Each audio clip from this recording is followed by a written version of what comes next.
Good morning. Hope you're having a great week. It is Wednesday, June 24th, 3:47 a.m.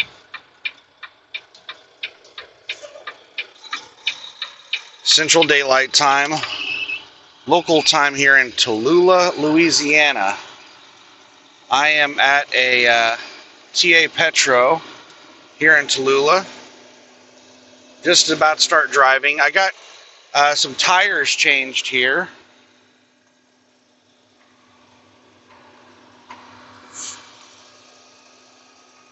And let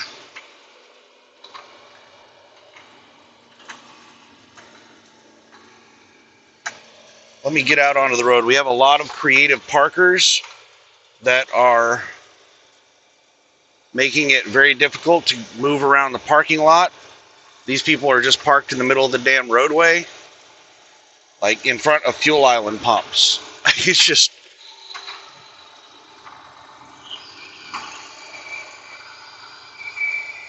All right, let's see what we got here. All right, we're about to get out of here. It's so humid outside, I'm having to run my wipers because it's cold inside the truck. And water is condensing.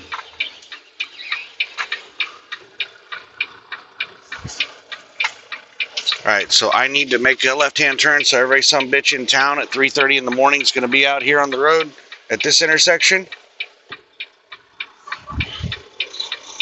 All right, there we go. That truck over there didn't give a shit. He just pulled out in front of two cars. He was like, it's 3:30 in the morning. You're not supposed to be here. Fuck all you sons of bitches.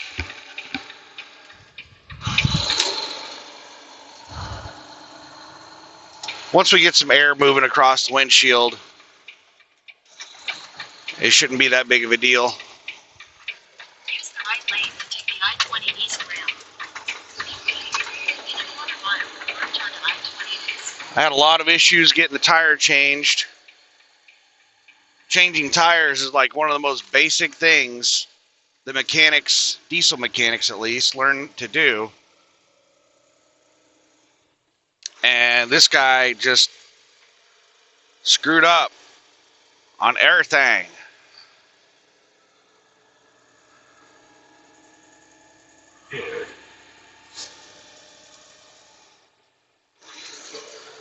So I ordered tires from Landstar through their LCAP, their discount program. Continue on I-20 east for 59 miles.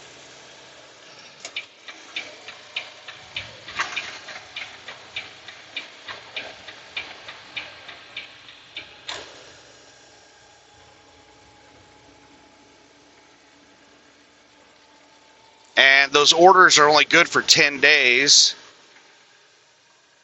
And I didn't expect for it to take this long for me to find a place to put tires on and do an alignment.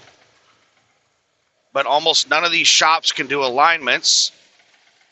And the few that can, almost none of them can adjust caster. And I've already had an alignment done and they couldn't adjust caster, so...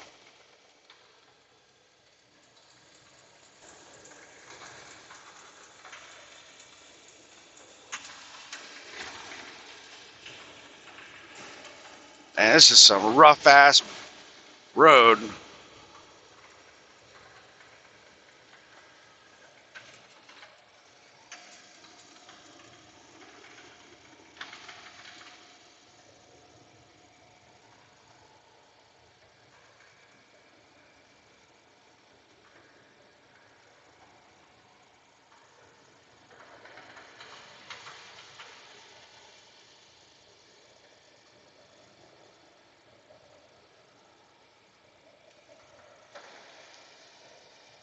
Struggling to get up to speed. We're going slightly uphill.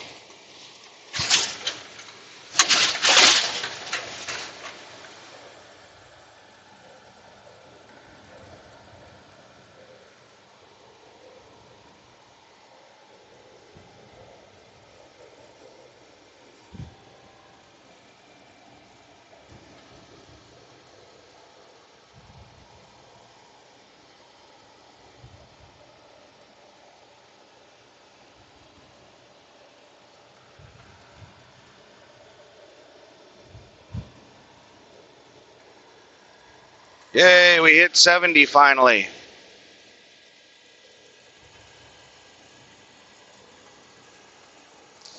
All right, we got the cruise set.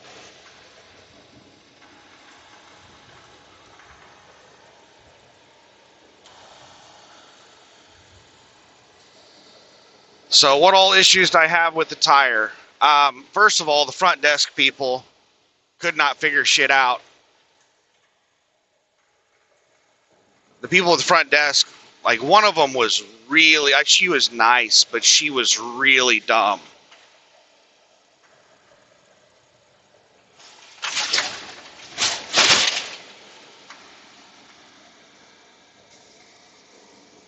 I'm not going to spend a long, like I was up in there for like 30 minutes at the front desk and there was a lot of stuff that happened, but they couldn't figure out like what account to put it against, how to do, like that's not a big deal. Like it's confusing how to process some of these orders with these trucking companies because every trucking company has a different way they want you to put it in, and Landstar has like a bunch of accounts that you put it against. So for them to figure out like how to process this order, they had to get their manager, and you know that's understandable if they've never done it before because it is a pain in the ass.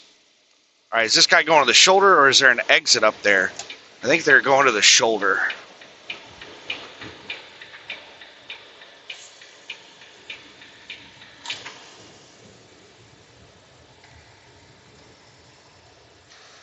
Line haul driver.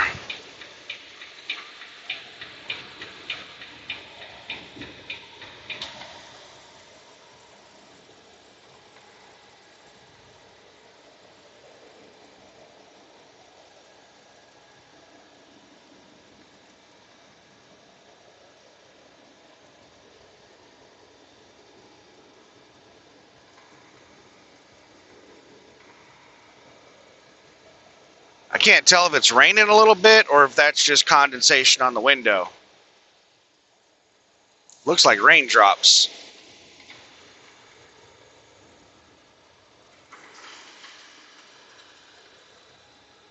I see lightning up ahead.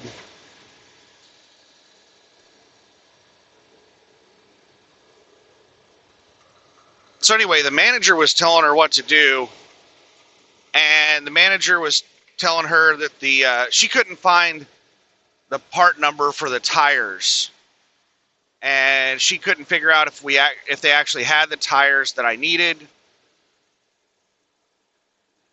And the manager was trying to explain it to her, and she wasn't getting it. And the manager gave her a part number, and she pulled it up. And she was like, "Okay, we have them in stock, and they're Ironmans." And I'm like, "No, I told you they're Goodyear Marathons." She's like, "No, they're Ironmans." I was like, "No, I want Goodyear Marathons. Whatever it is you pulled up is not a Goodyear Marathon. That's not what I'm here to get." And she's just basically telling me over and over that what I'm asking for are actually Goodyear Ironman, or they're not Goodyear Ironmans. They're actually Ironmans. And I was like, "No." And so she told her manager, "Those are Ironmans, and he doesn't want them." And she didn't know what to do. And the manager was like, the manager had to come in there and like pull it up on the computer. She could not understand the directions the manager was giving her. So, yeah, it was like 30 minutes of that kind of stupid crap. And then the mechanic did not balance the tires. And if I would not have been sitting there watching him, I would have never known that he didn't balance the tires. He put the tires on. I was like, "Did you balance them?" And he said, "No. Nobody told me to balance them." I'm like, "What the fuck, man? You serious? You don't balance brand new tires?" He said, "Anyway, our balancer's broken." I'm like, awesome. That's just like standard in their LCAP stuff is to charge for balancing.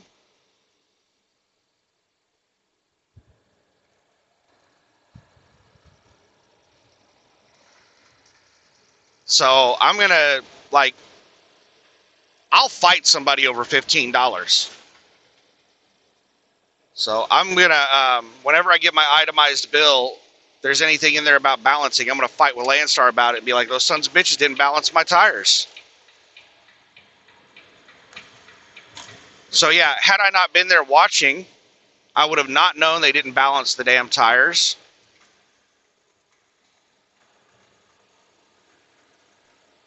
And then, had I not been there watching, I wouldn't have noticed they didn't torque the damn tires. Like, this is some basic shit when you change tires. New tires, you balance them. And any tire you replace, you torque the damn thing. He didn't torque. And he got attitude with me when I told him, hey, I tried to be nice about it and be like, oh, I didn't see you torque. And whenever you sign the paperwork, you sign that you actually saw the mechanic torque. Whenever you get tires replaced at TA Petro, I'm not sure if all shops do this, but at TA Petro, what you're signing on that paperwork is that you saw the mechanic torque the tires. So I try to be nice about it and tell him, oh, I didn't see you torque the tires. And he got attitude with me and was like, are you watching this time? He didn't torque the tires. I was standing there the entire time he put the tires on. I saw him put the lug nuts on. He didn't torque the damn thing.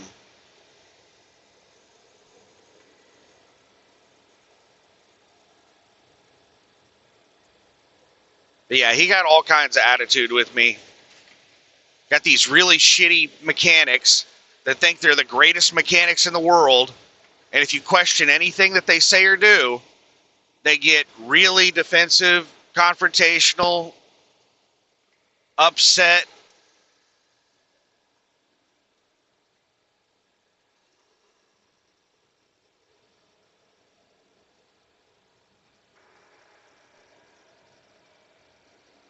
And I asked him, what pressure did you put in the tires? And he said 110. I said, okay, good. That's what I put my tires at. So I was like, okay, at least that's not an issue. And then once I parked my truck, I got out there and checked the tire pressure, and it was 105. So I had to spend 20 minutes this morning airing up the tires.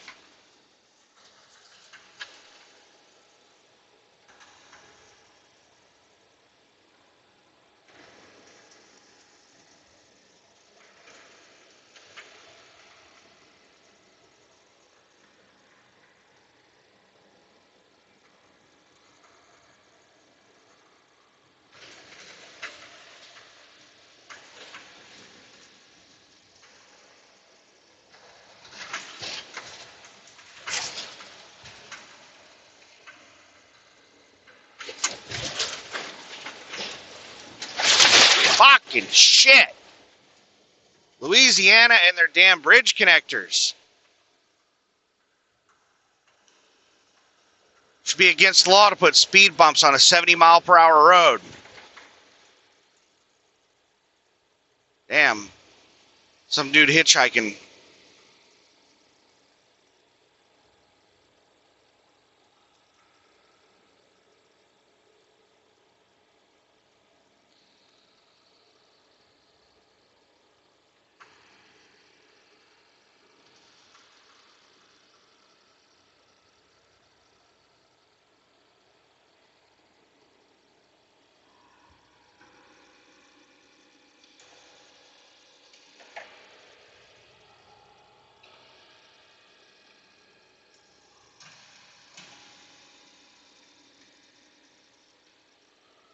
I'm about to run the heater to deal with this condensation on the window.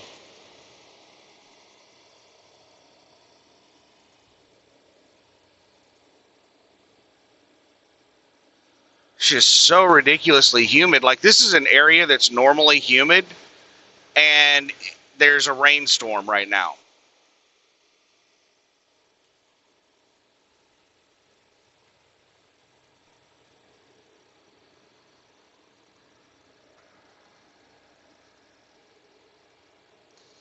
So it is levels of humidity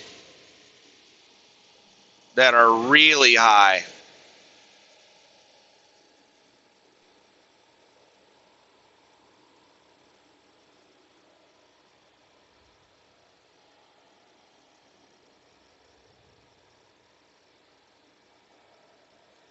I need to get new wipers.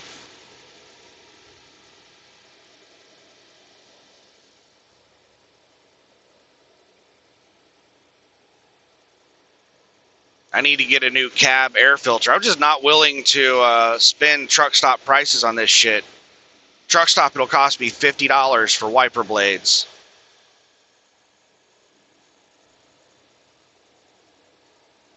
And $30.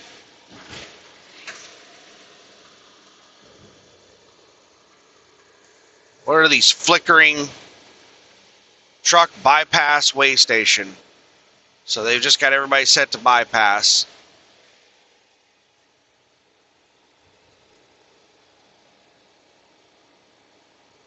Way station be closed.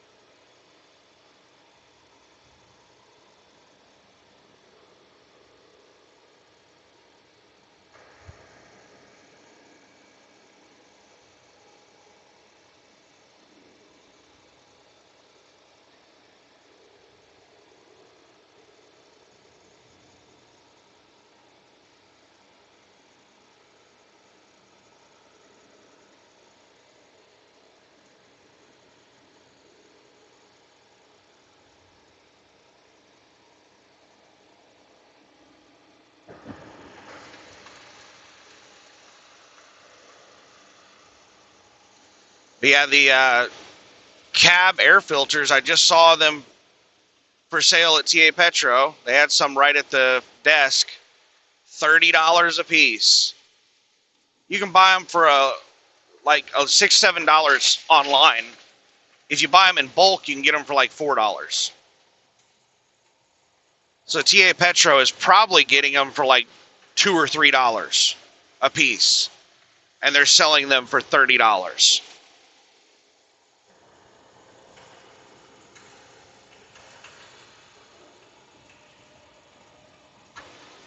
I hate truck stops.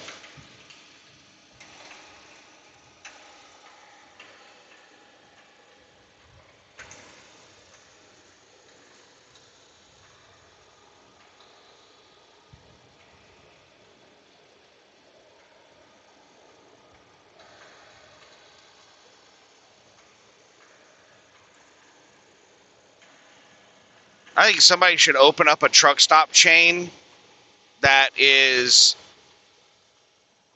like a truck stop and a grocery store all in one.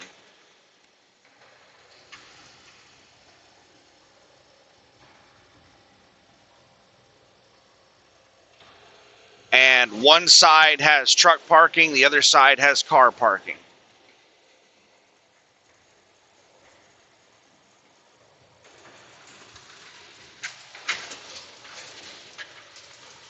And has everything at reasonable prices.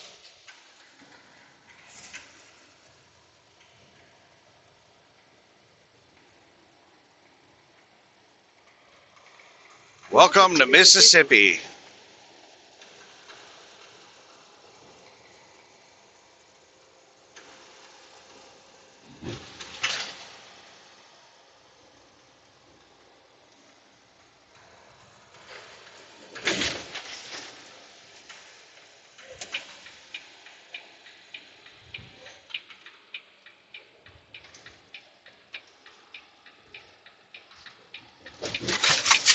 Fucking shit. Damn bridge connectors.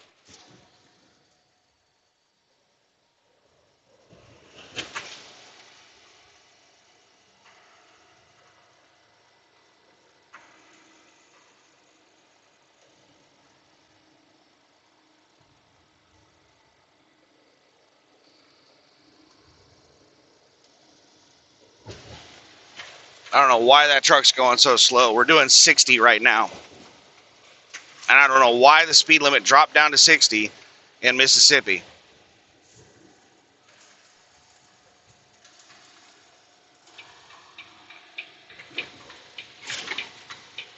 But there's another 60 sign, so it's still 60.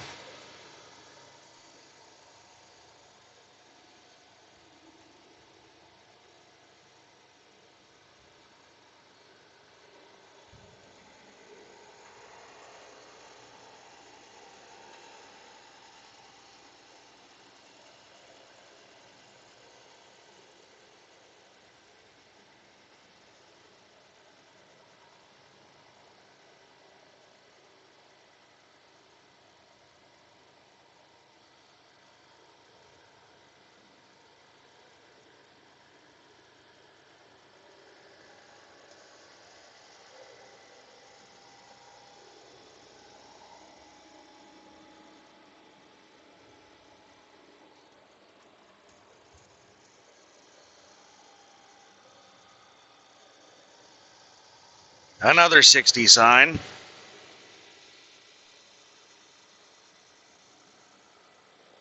I got up to 70 going down that hill. We're at 65 right now.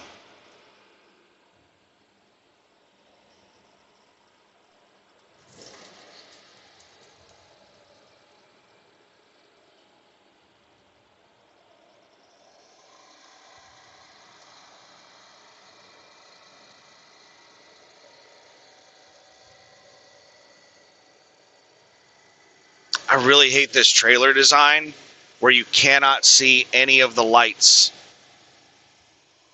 on the trailer while you're driving. You have to be in a really sharp turn to be able to see any of the trailer lights. And it's not dark enough right now for me to see the lights shining on the roadway because of the street lights.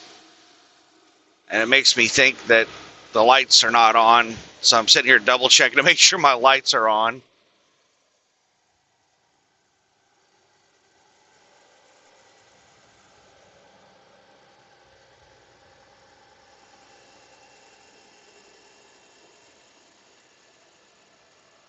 There's another 60 sign, so we're still at a 60 mile per hour speed limit.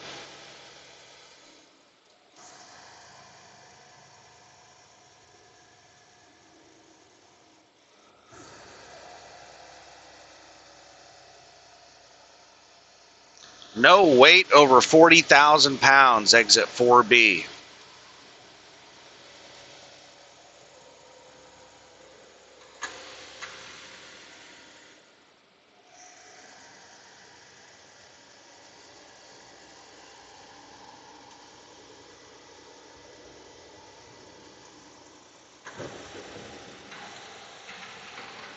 Oh, that was well, I had a little bounce at the end. That was a fairly smooth bridge. That one is also a fairly smooth bridge. Not great, not perfect, but like every time I go over a bridge with one of these max weight loads, I'll hold my breath and wait for it to slam really hard.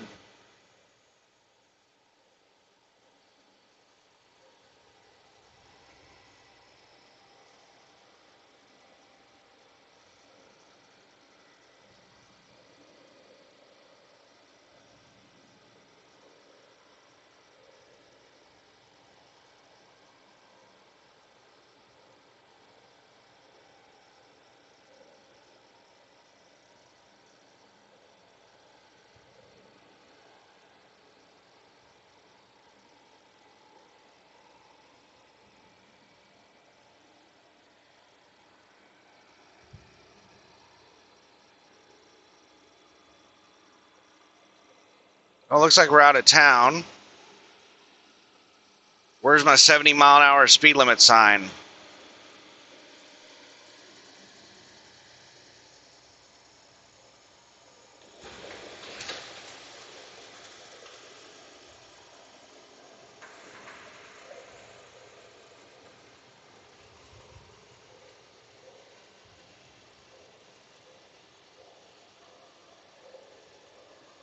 Way station in 1 mile.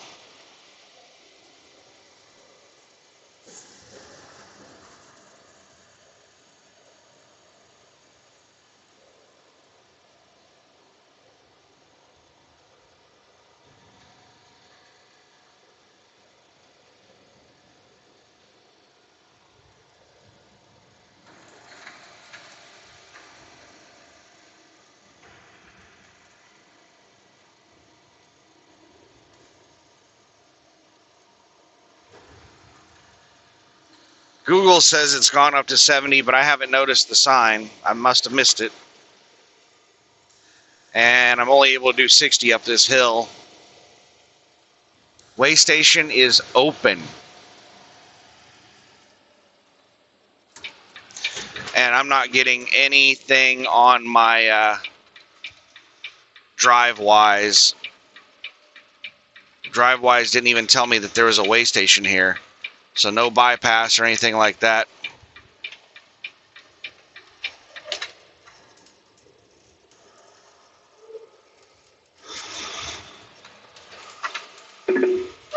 In a quarter mile, merge onto I-20 East.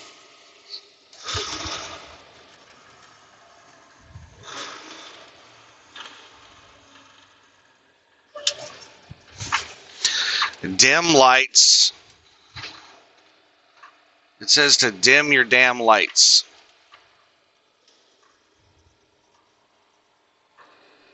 Well, you guys should have better illumination here. If you want me to dim my damn lights.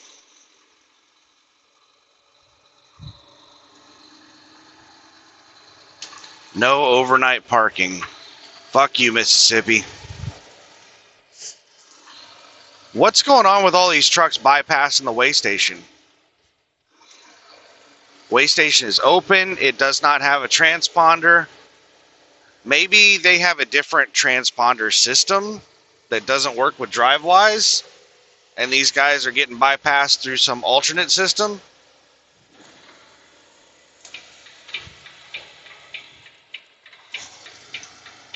Continue on I-20 East for 33 miles. Yeah, I don't know what the fuck's going on here. But I see people blowing way stations all the time.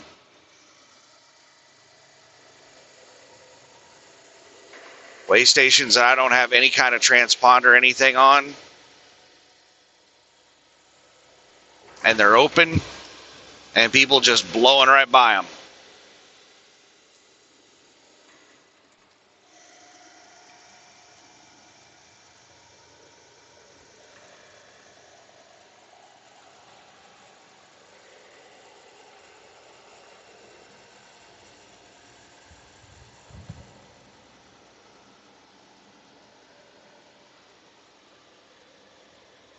I hope this is not a pack of slow vehicles that just got around me because I had to go into the way station. I'm going to be fighting with passing them for the next 30 minutes.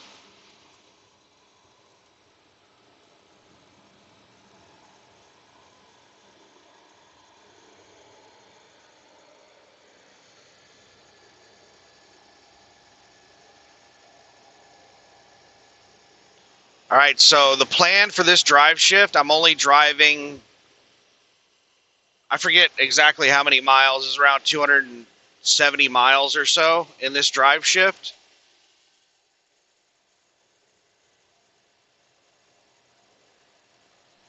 Is what I'm planning on doing. Because I don't want to drive through Atlanta during the daytime. Atlanta is a pain in the ass city to drive through in the first place. But now they have a bunch of construction, and I think it's one of the host cities for the World Cup.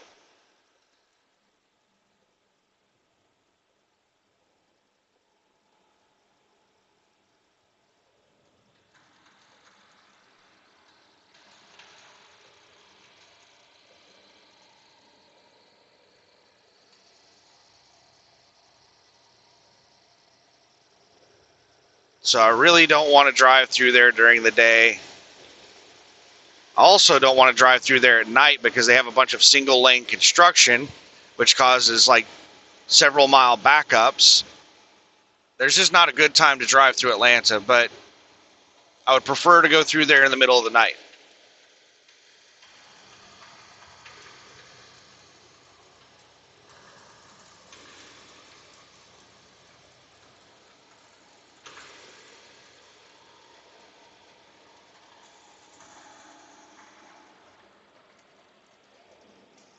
So my plan is to just drive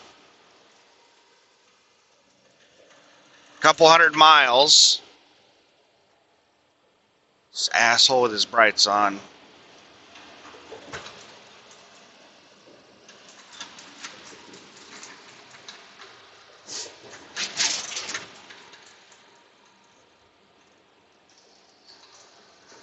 My plan is to just drive a couple hundred miles to a Pilot Flying J in Tuscaloosa,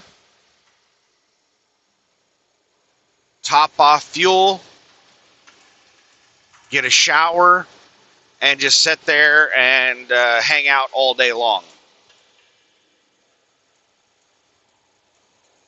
And then, I don't know what exact time, I don't know how far it is from Atlanta.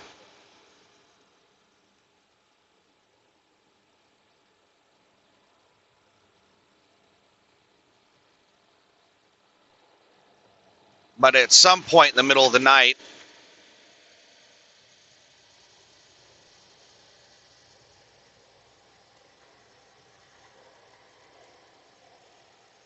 I'll drive over there, do my drop and hook, and then turn around and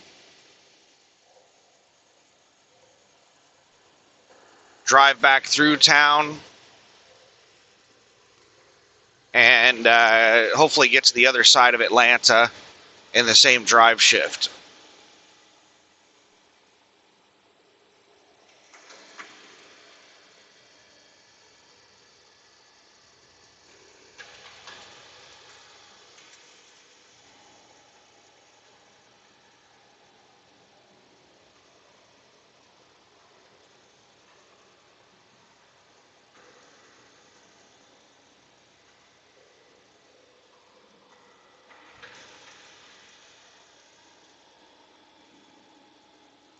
Right lane closed in half a mile. I've got a truck right on my ass. Speed limit's dropping down to 60. And I'm catching up with these slow vehicles that passed me at the way station.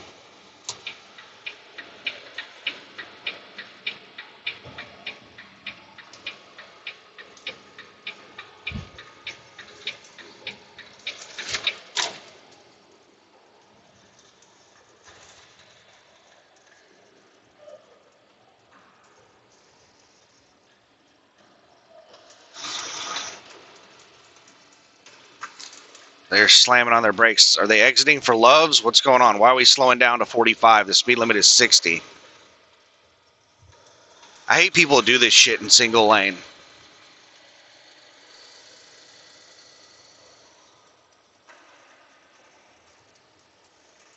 If they wanted us doing 45 miles an hour, they would have set the speed limit at 45.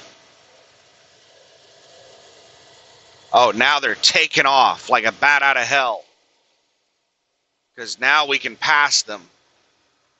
The single lane's ending, or so they think. Oh, now we're slowing back down. They thought the single lane was ending, so they were taking off. They were accelerating.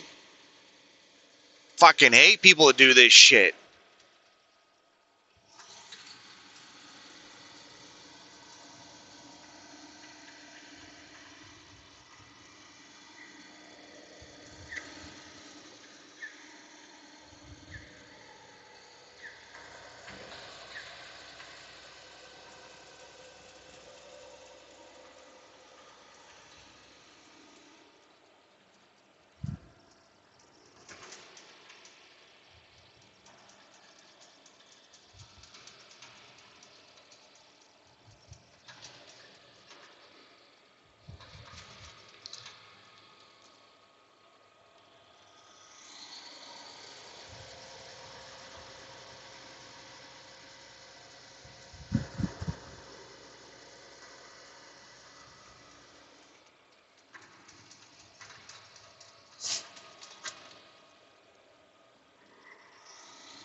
Uno momento. Let me get out of this construction. The vehicles in front of me are not maintaining speed. Oh my goodness. Looks like this goes on for a long time because look how backed up traffic is on the other side. For traffic to get backed up like that, this has to have been going on for quite a while. So we're probably looking at several miles of single lane. And we got some jackass going 15 under the speed limit up front.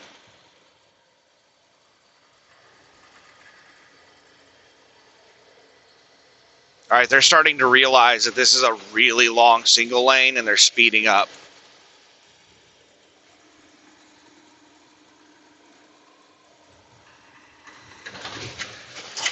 If I didn't pull into that fucking way station, I'd be in front of these dumb shits. And I'd be doing 60 instead of, we're up to 52 right now.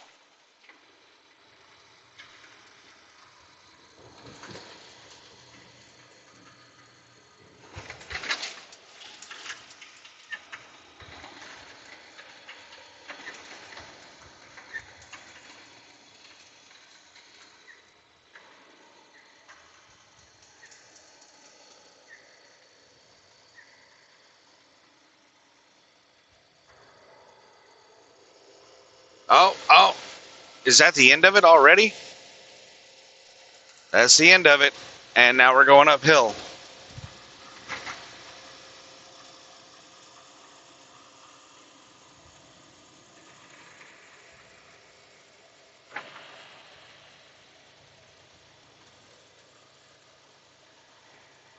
End road work. How in the hell did traffic get backed up so far? They must have been going really slow in that lane. Over on the other side for there to be like a half mile to a mile of bumper to bumper traffic.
We're up to 65 and I'm flying up on this truck in front of me.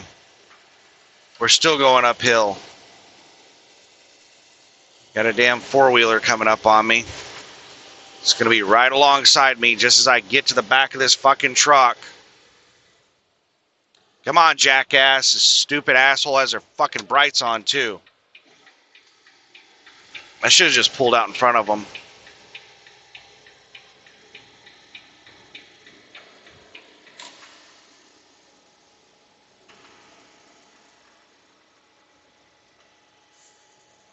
Oh, now they're going fast. They weren't going anywhere near that fast when they were passing me.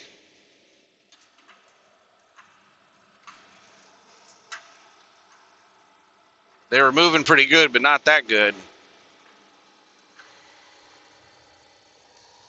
Oh, great. This asshole has his brights on. Or maybe he doesn't, because only one of his headlights looks like a bright. So that usually means that the headlights are not adjusted properly.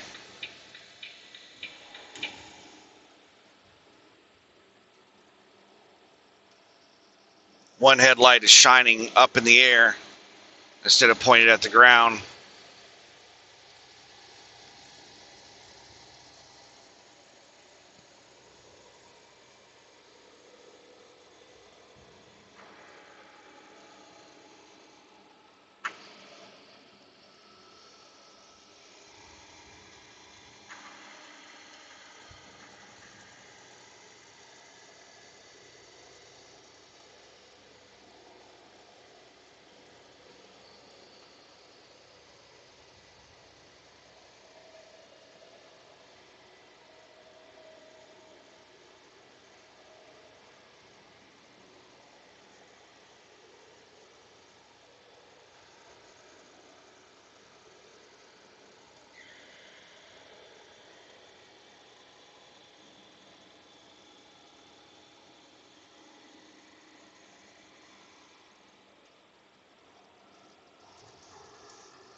So after I got the tires replaced,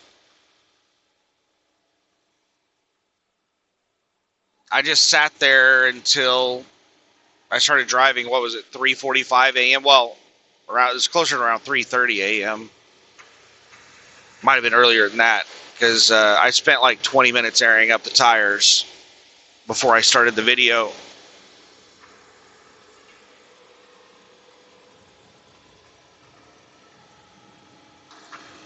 So I think it was around 3:30 a.m. whenever I finally pulled out of the parking spot and started airing the tires. So why didn't I just take off earlier? Well, parking. That's the reason. I would have preferred to just drive to this place, and then I wouldn't have to do like a split shift. I could drive all the way over here and then park and just be there all day long. But I didn't expect I would be able to find a parking spot in the middle of the night.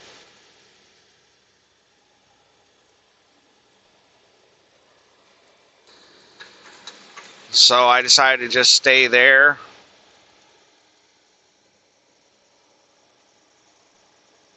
I don't know what the Google reviews were talking about, saying that there were open spots in the middle of the night at that place. That place was packed. In the daytime, it was packed. The parking lot was, it wasn't full during the daytime, but it was like probably 40% full during the daytime. And then at night, of course, yeah, it was completely full. The only spots that were open were people like me leaving in the middle of the night.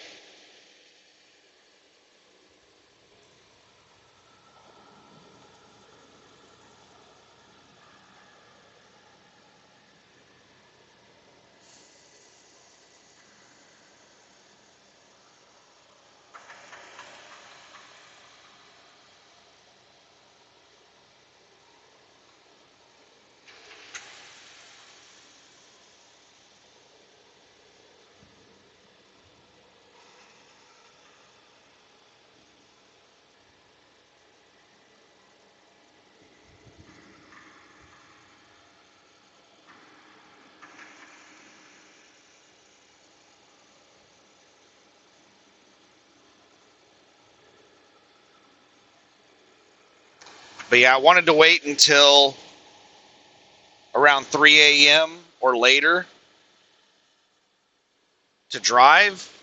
That way, whenever I arrive here, it's going to be like 7 a.m. or later, and I should be able to find a parking spot.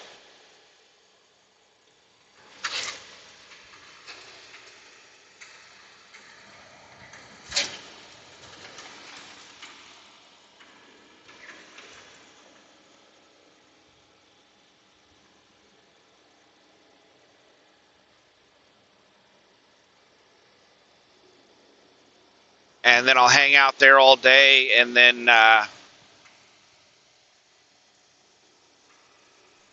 depending on how far I am from Atlanta, that'll determine when I leave. The Trenton, South Carolina is about 2 hours past Atlanta.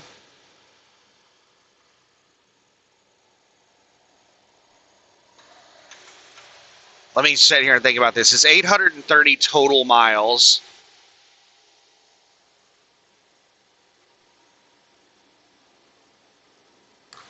And I'm doing like 250-ish miles in this drive. In my previous drive shift, I think I did about, I don't know, maybe somewhere around 200 miles.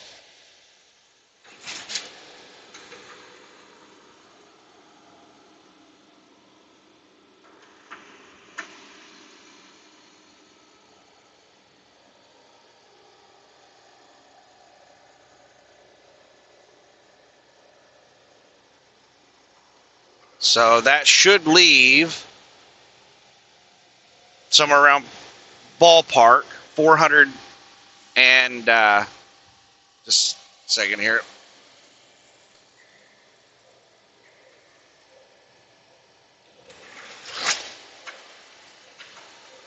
So sorry, I'm just bracing for the damn bridge.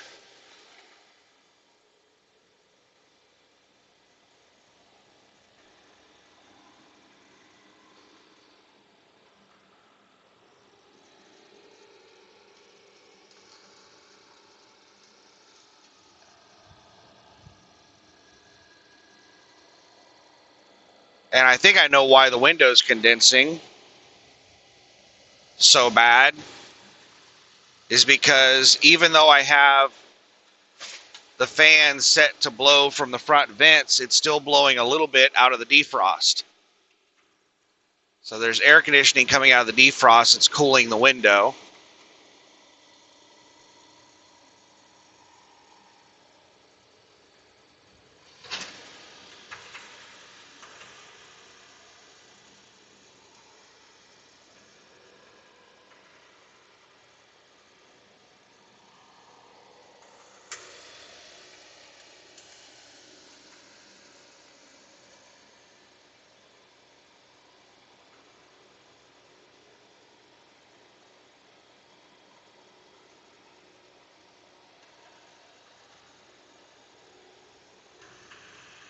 All right, so I think I've driven, once I get to my stopping point up here, that'll be about 400. Sorry, bracing for bridge. That bridge wasn't too bad.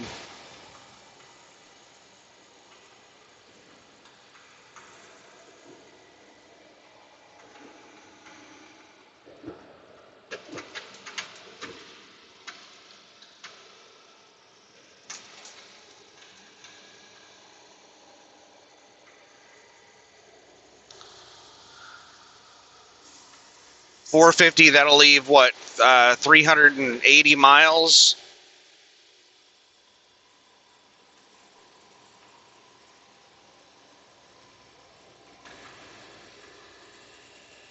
We'll say 400 miles. 400 miles of my last drive shift.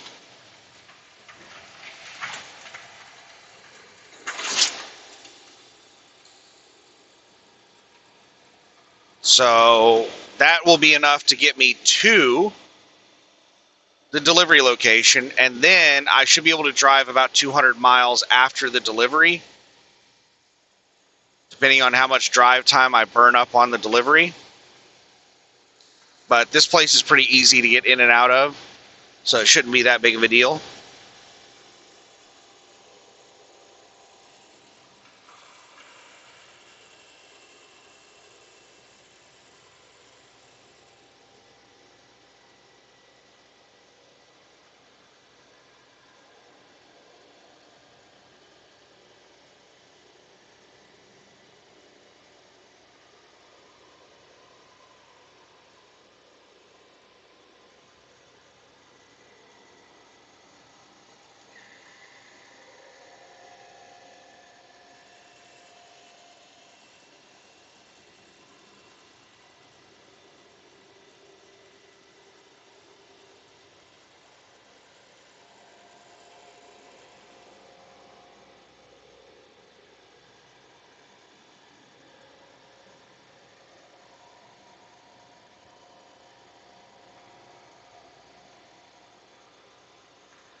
So the delivery location is somewhere in the ballpark of 110 miles east of Atlanta, so I should be able to drive about 110 miles west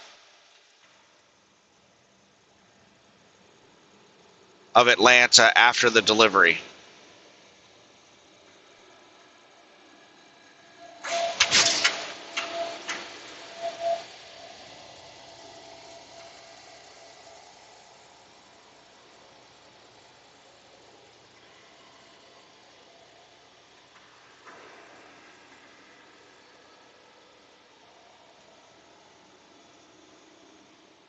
So hopefully I'll be rolling up to a truck stop, rest area, or something early in the morning, about 6, 7 a.m. when people will be leaving and parking spots will be opening up.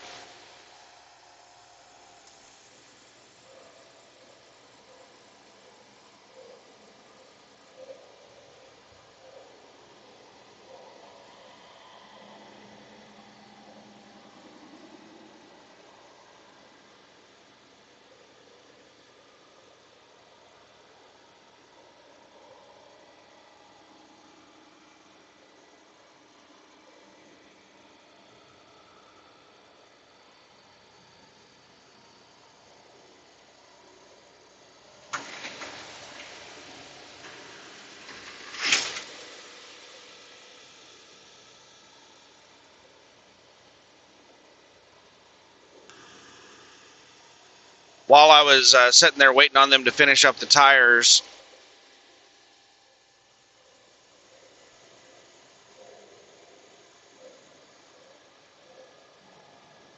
a driver that was getting his truck worked on walked over and saw me standing in front of my truck. He was like, "You make pretty good money with Landstar?"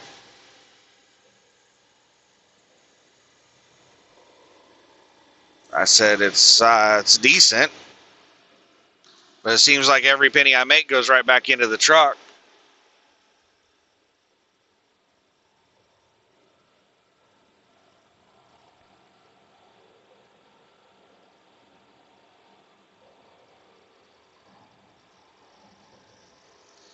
And he was like, "How much do you make?"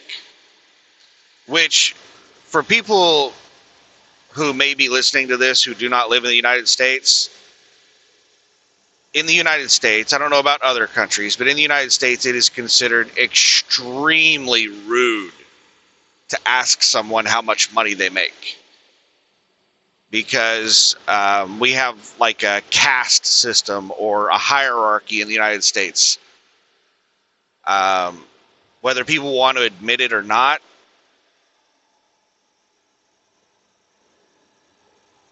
people are treated differently based off of how much money they make. So it's considered extremely rude to ask someone how much money they're making, because it sounds like you're trying to find out if they're beneath you or not. Like, where do you rank in the hierarchy? Are you rich? Are you poor?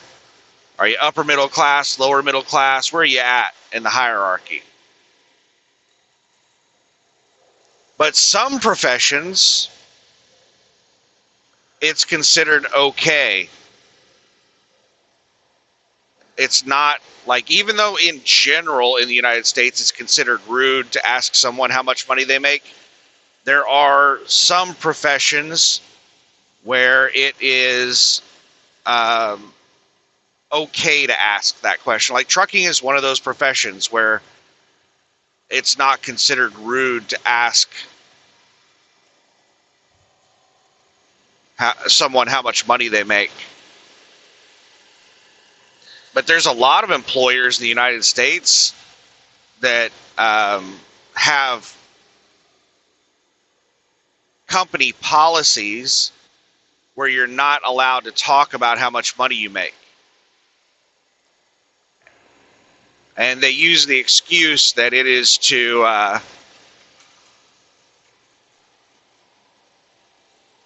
like keep people from getting mad at each other because somebody's making more or less than somebody else.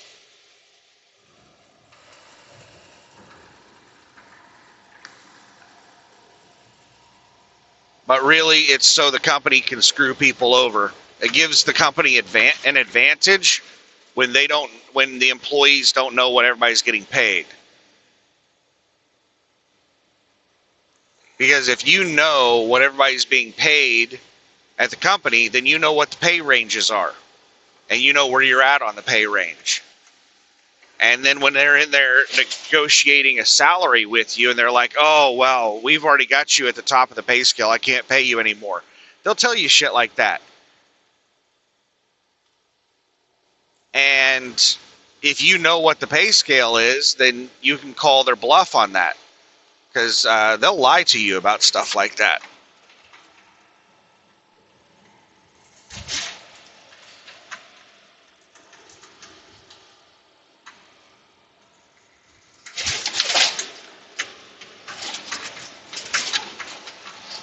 Oh my goodness. In half a mile, keep right to stay on like riding a fucking roller coaster. For US 49 South. Just Meridian. up and down, up and down.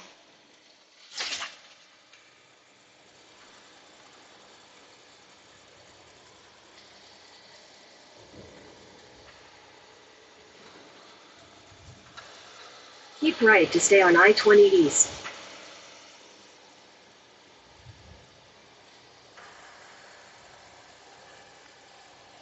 Continue on US 49 South for 5 miles.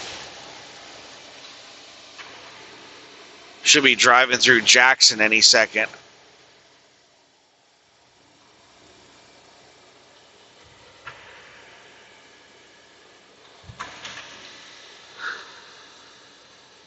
So anyway, yeah, all right, speed limit's dropping.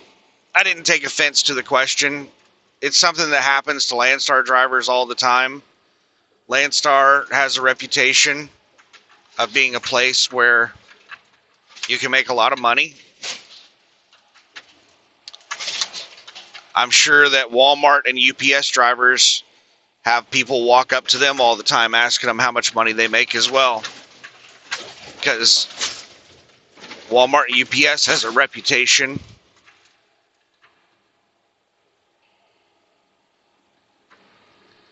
for paying really well in the industry.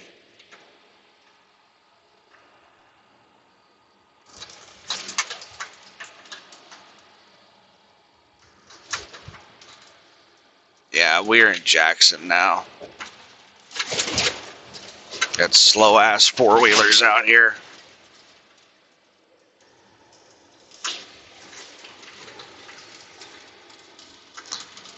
They want to go slow, but they want to be in front of me. So every time I get alongside of them, they speed up.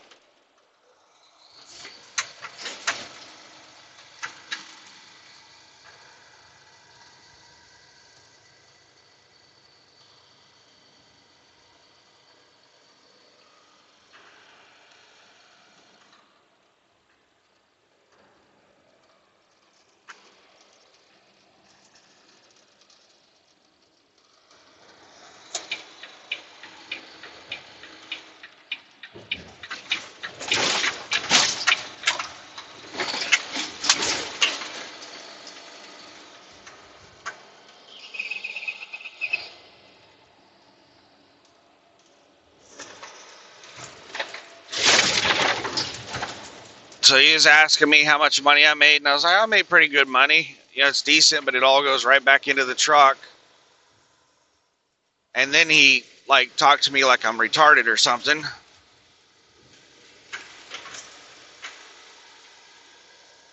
Because apparently he was wanting more detailed information than that. He said, do you pay somebody to do your bookkeeping? He, like, looked at me like I was stupid. Like, when he asked me how much money I make, I gave him a general answer, and he looked at me like I was stupid. He was like, do you not do your own bookkeeping, or does somebody else do your own bookkeeping? And I said, no, I do my own bookkeeping. And then he sat there looking at me puzzled. So I could tell he wanted details.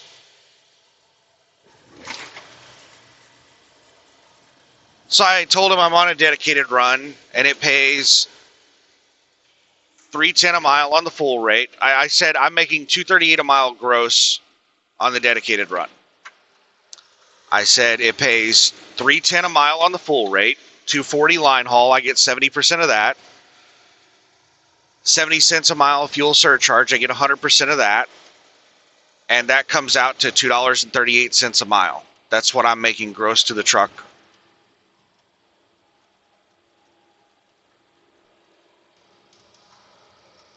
Why the fuck is there so much traffic in Jackson, Mississippi at 4 o'clock in the morning? What are all you sons of bitches out here doing? Bunch of drug addicts or something? People driving around at 4 a.m. are not up to any damn good at all. In half a mile, keep right to stay on I-20 East. Follow signs for Meridian.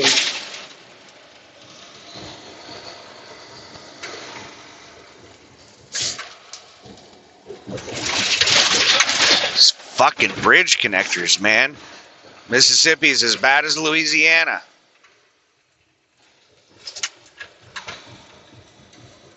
Keep right to stay on I-20 East.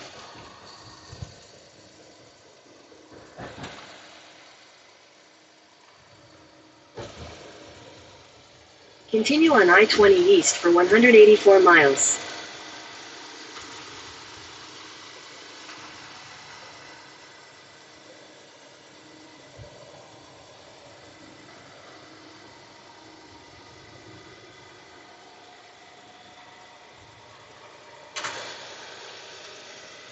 Alright, let's give it a minute, see what the lanes do before I decide to change lanes.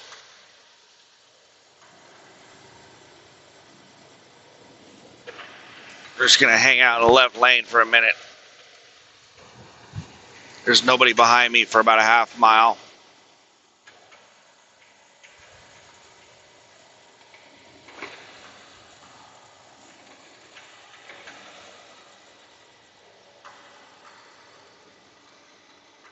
Alright, looks like we're getting new lanes to the right, so I'll move over a lane. I don't know why this dumbass four-wheeler just moved over a lane.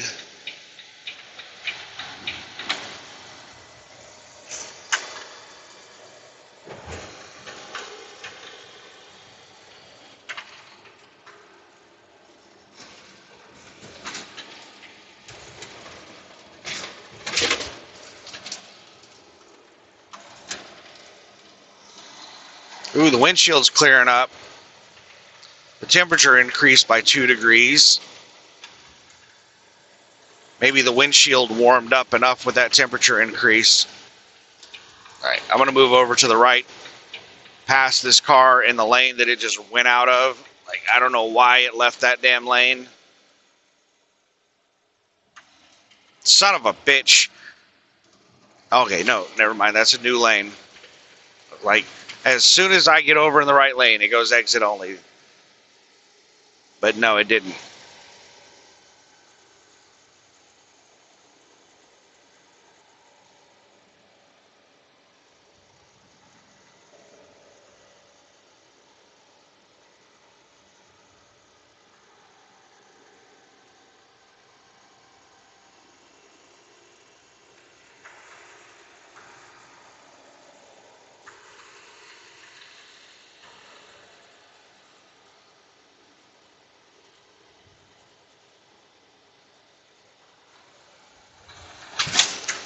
So once he got the information he wanted, then here's his stupid ass. Doesn't want to be passed by me, so they've sped up. I got almost completely past them, and then they sped up.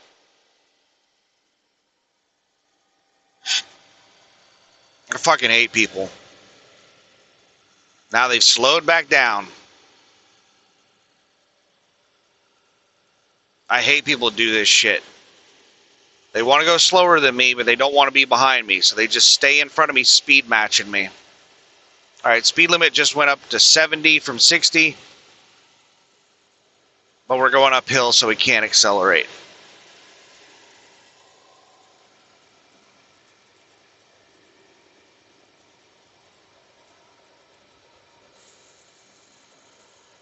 We made it through Jackson, Mississippi.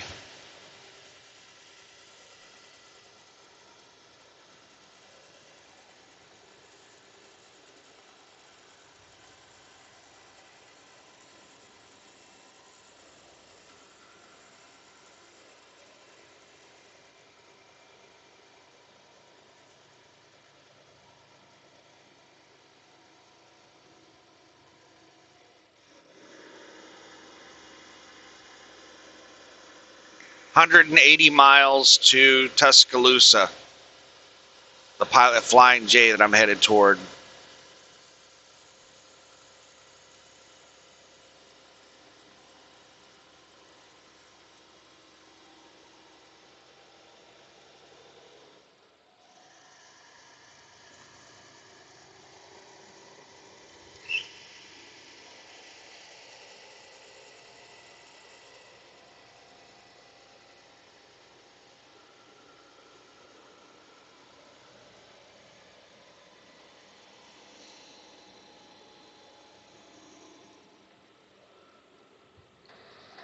So then, I made some comment. He was like, he made some comment about like, that's pretty good. And I said, yeah, it's decent. The 238 a mile gross. I said, yeah, that's decent. But it's only paying that high because of fuel surcharge. You take 35 cents a mile fuel surcharge away and it's paying like $2 a mile. And that's not great. It's not bad. It's just mediocre.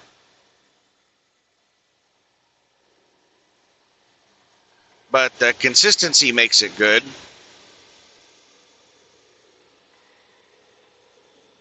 It's like, yeah. And he said, and they're getting rid of all the foreigners in trucking. So the rate should keep going up with them getting rid of all the foreigners. I said, yeah, they're supposedly getting rid of them, but I still see foreigners all the time. Like they're everywhere. It doesn't seem like they're making a dent. And he said, yeah, it's probably going to take them 10 to 20 years to get them all out of here. I said, I hope not.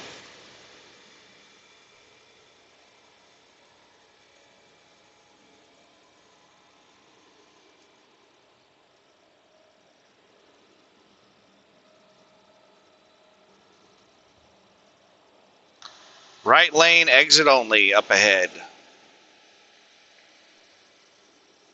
So once this tanker gets by me, we'll get left a lane. We got the cruise back at 70, which is the speed limit.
Five a.m.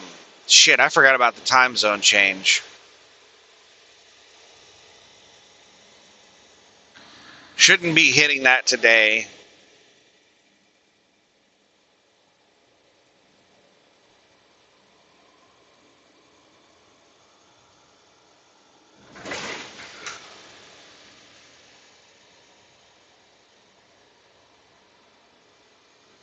That's not going to make any significant difference in my schedule.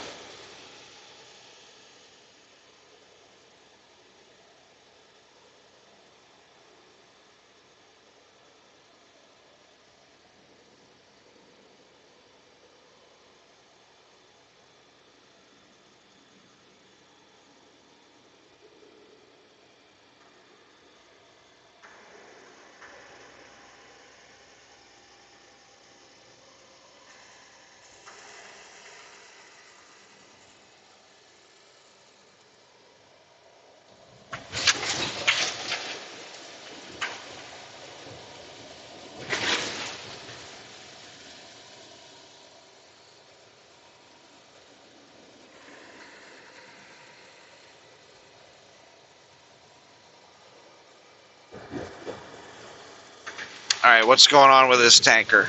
This tanker just passed me doing like 75, and now I'm catching up with it. I'm doing 65 because we're going uphill.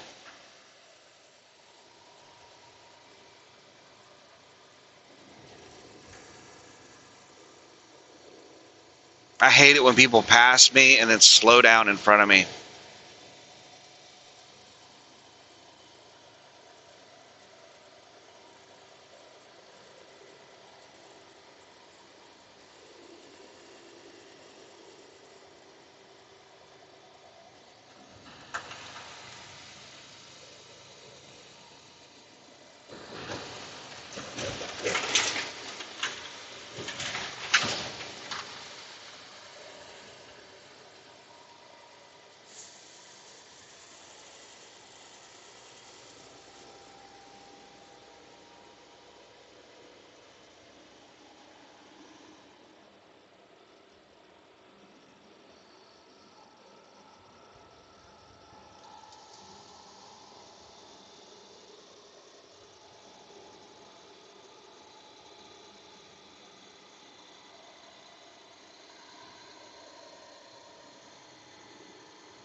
So we should be nearing the end of this contract. I haven't heard anybody say anything about this contract ending.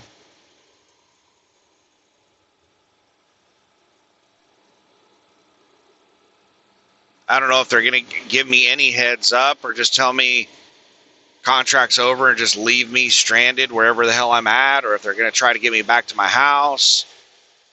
I don't know what in the hell is going to happen at the end of the contract. I don't know how much notice I'm going to get, but I am looking forward to it being over with.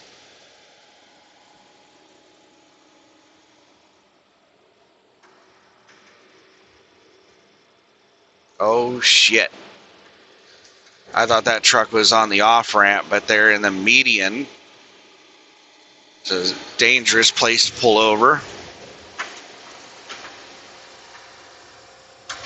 They're on the off-ramp median. Got these fucking four-wheelers out here doing 100 miles an hour, making it difficult to change lanes.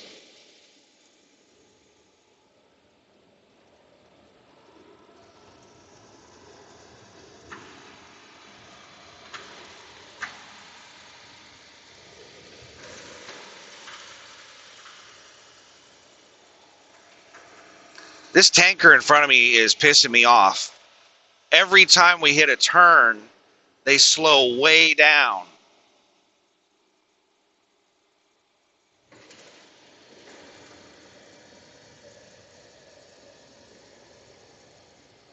This asshole was doing 75 to pass me, to catch up with me and pass me. And now ever since they've been in front of me, they've just been pacing me. I hate people do this shit. It's taking a lot of my focus, sitting here trying to keep track of their speed because they keep speeding up and slowing down in front of me.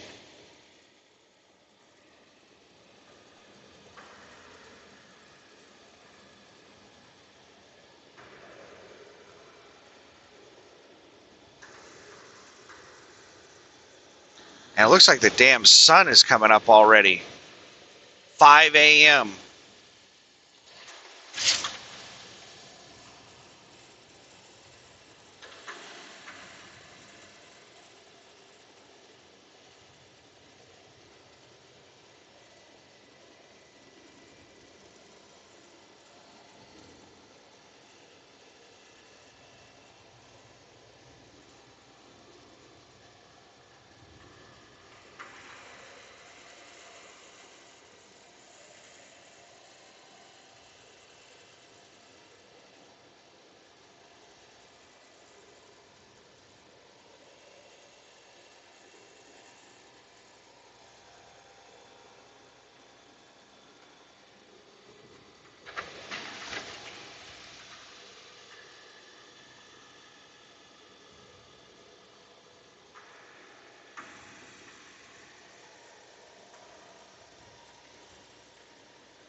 Yeah, no idea when this contract is going to end,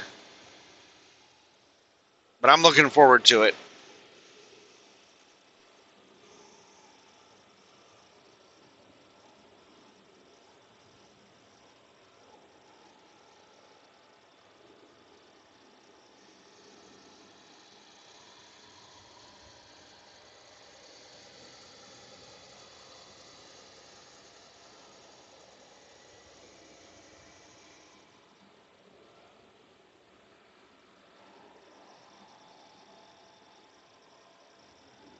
I was hoping to stack a lot more money than I did. I had to spend a lot of money on repairs.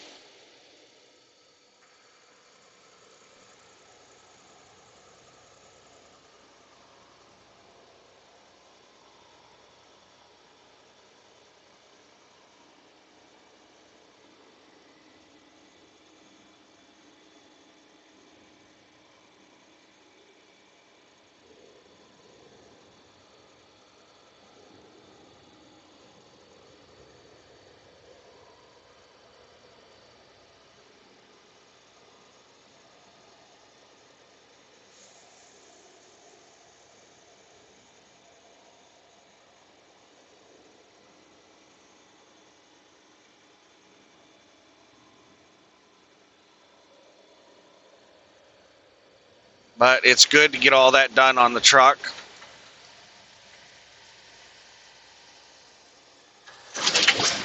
Fucking shit. Damn fucked up bridge connector.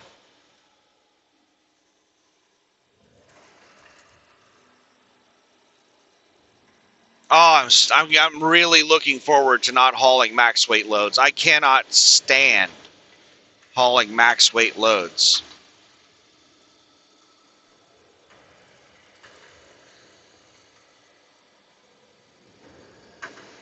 And like half of my miles being empty is about the only thing that makes this contract tolerable, because I get so pissed off hauling these max weight loads.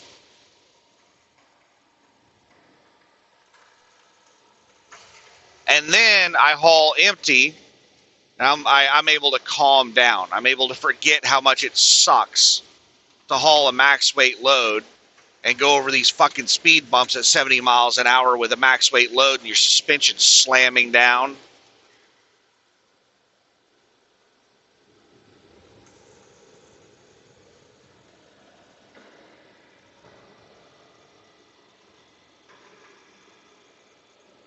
So yeah, the empty loads, they allow me time to forget how much this contract sucks.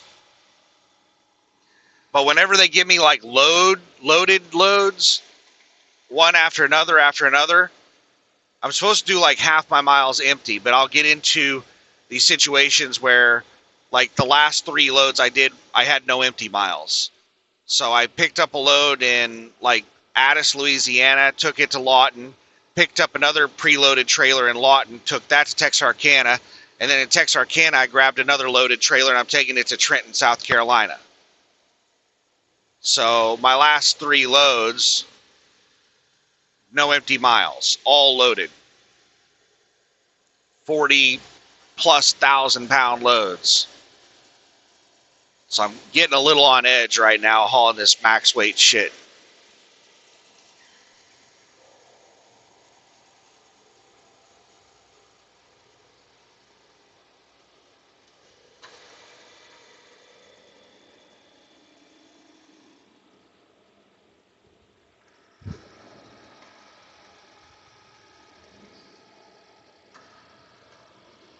So yeah, I'm looking forward to getting back to just running the way I normally run. Is the tanker exited right here? Yep, thank goodness. Finally done with that damn tanker.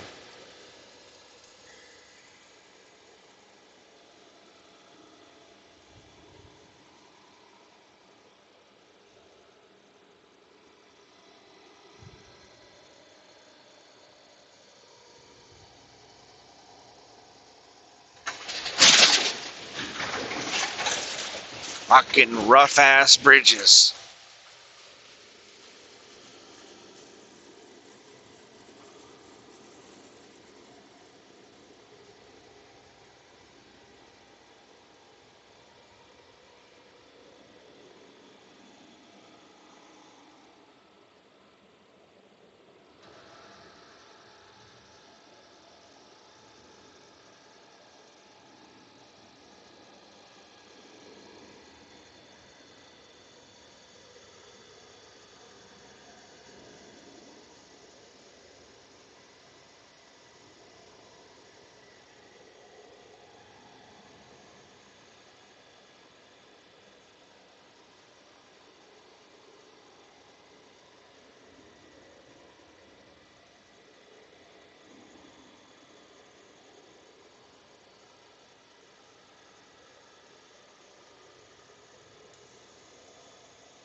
Yeah, looking forward to being done with this shit. I don't like working 90 hours a week. I don't like hauling max weight loads. I don't like not having any free time.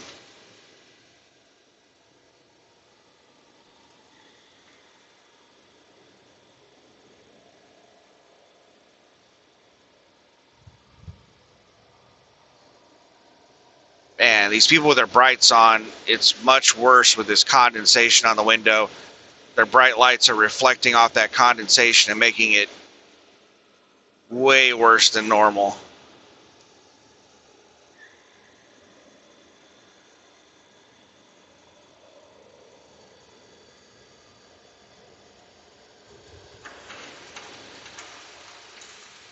But the sun's going to come up in a second. I'm not going to have to worry about the condensation when I have sunlight on the window. That'll warm up the window.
Like there was a load on the load board yesterday when I looked that was going to Walla Walla, Washington. It had been sitting on the load board for 7 days from Don Flores, the Maddox account out of Terrell, Texas.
It's paying $4.10 a mile.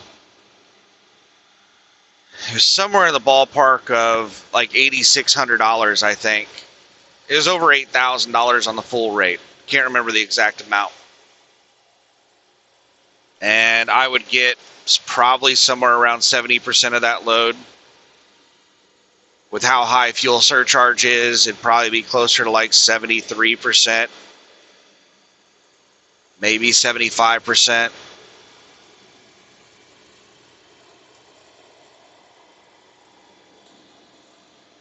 But the only really big negative with that load is that it's delivering to Walla Walla, Washington, which is out in the middle of no damn where. So it's going to be a massive deadhead for your next load. I've delivered to Walla Walla for Dawn. I delivered some shelves to a grocery store in Walla Walla. And then I deadheaded all the way to Staten, Oregon afterward.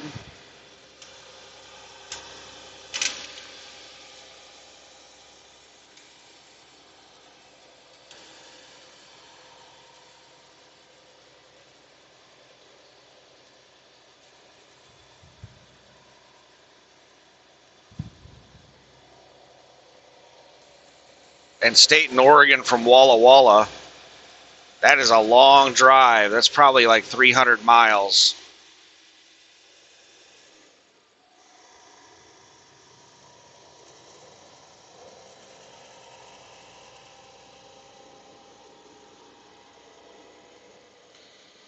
So that Walla Walla, Washington load, not that great, but I would probably take that load. It's not paying amazing. It's decent.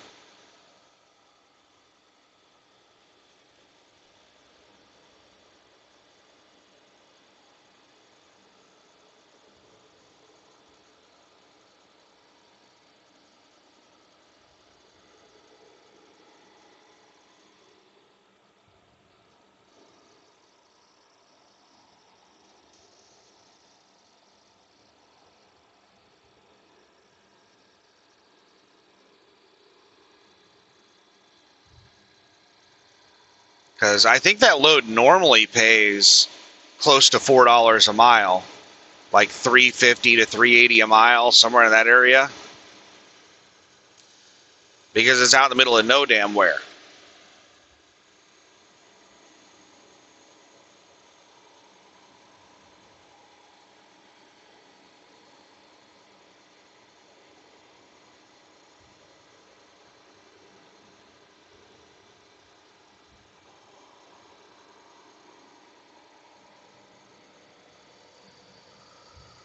So the pay on that load is not too amazing.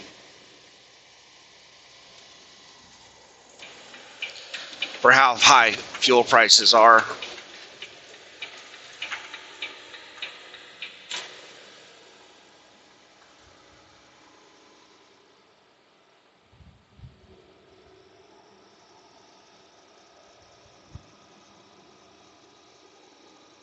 I finally got tired of the condensation on the window and turned the defrost on hot.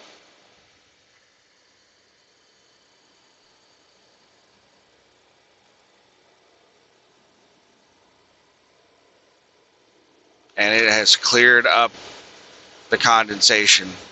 This is the kind of stupid crap you have to do driving over here in the southeast with like 1,000% humidity. You have to run your fucking heater in the summer.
Oh wow, that fixed it. I just switched it over to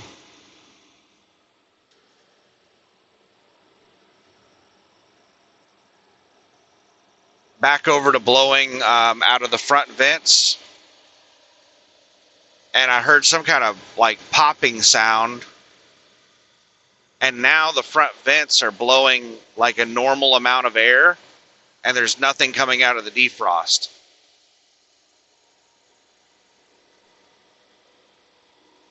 So it switched whatever in the hell it switches.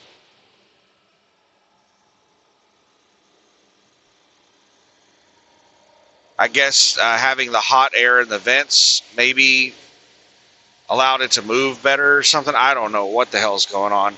But now I've got it switched back over to cold, and it's blowing out a lot of air out of the vents. Whereas before, there was hardly any air coming out of the vents.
But yeah, once you add in 300 deadhead miles to that Walla Walla load, it's not too good of a load.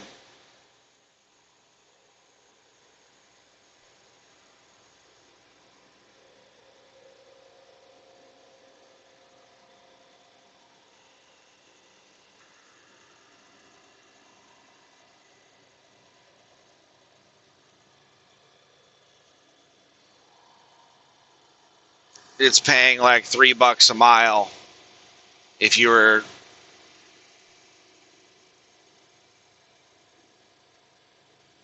maybe a little over 3 if you calculated the mileage to Portland, which is where you're going to have to go for your next load.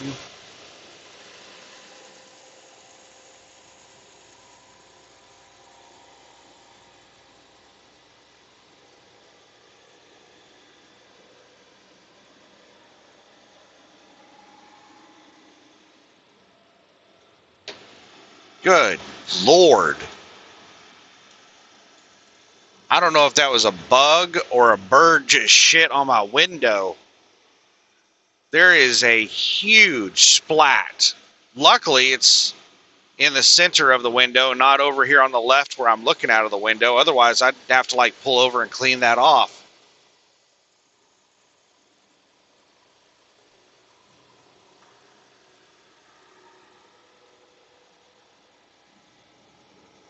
That was either an enormous bug or an enormous bird.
But yeah, I would probably take that load.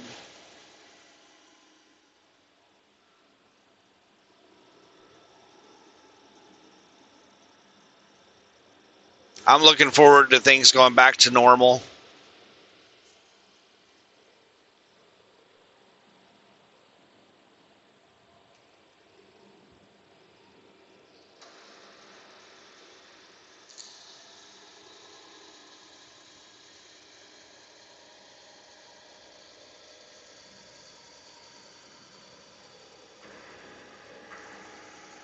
Driving in the winter, hanging out at the truck stop.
Rest area and 1 mile.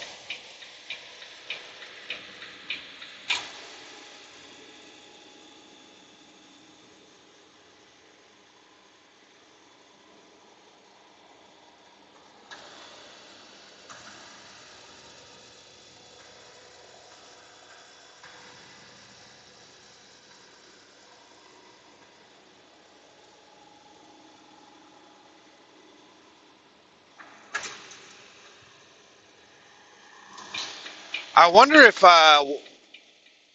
Landstar is Trey still has that Walmart run, that Walmart dedicated. I wonder if Trey still has that contract.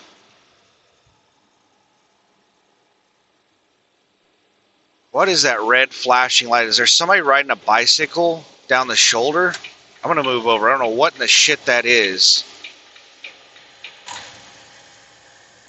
There's some red flashing light laying on the damn ground of the shoulder right there. It didn't look like a bicycle or anything like that. It looked like just a light laying on the ground. What is with everybody parking on the shoulder?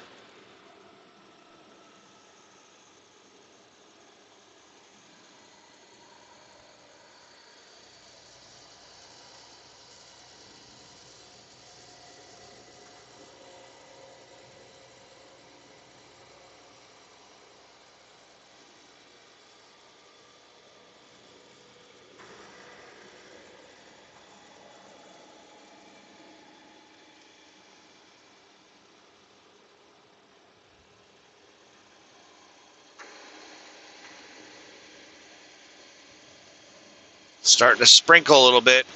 But it looks like partly cloudy skies ahead, so I don't think this is going to be much of anything. Be nice if we got just a brief little rain shower to clean that crap off the window.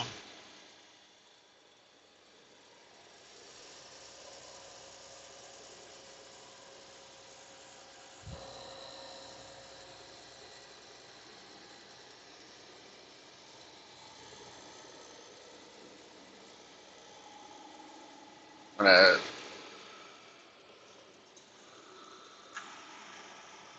use some windshield washer fluid, which I don't have windshield washer fluid in there. I filled it up with water, and it has a tiny amount of soap, and I need to put more soap in it.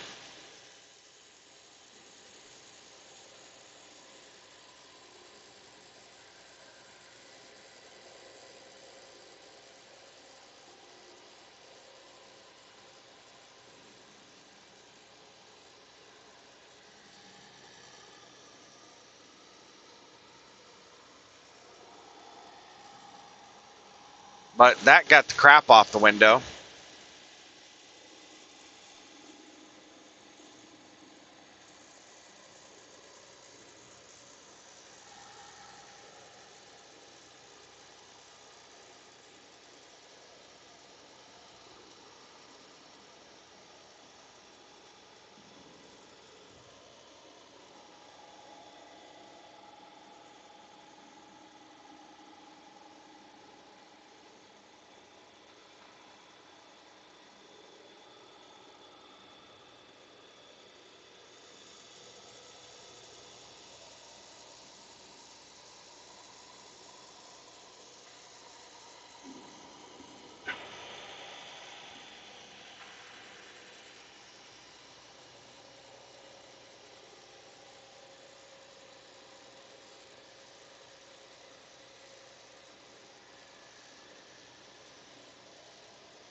Pedestrian.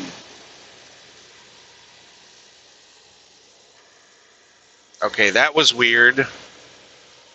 It looked like a woman wearing a dress and heels.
So yeah, I've got a decision to make within the next week.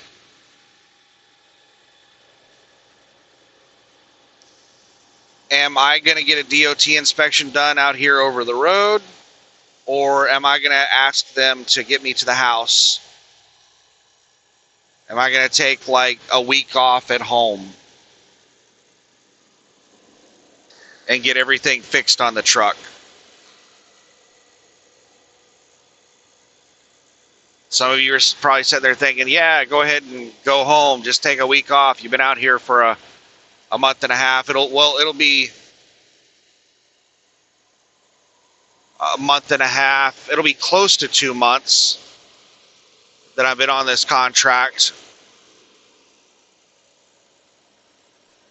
If I go home in a week or two. So taking a week off after 2 months, yeah, go ahead and do it. But here's the thing. When this contract ends, I'm going to have plenty of time at home. Oh my God, rough ass bridge connector. We got a land star up ahead of us.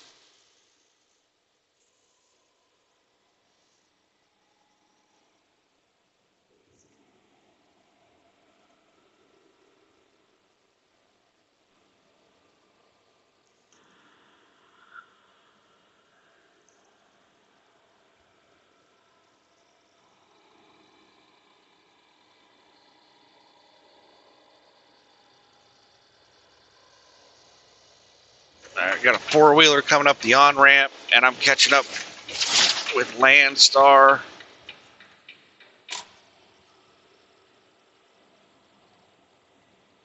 All right, let's see what this four-wheeler is going to do. Are they going to cut across in front of me? Yep. How the fuck did I know they were going to pull that maneuver?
this second here.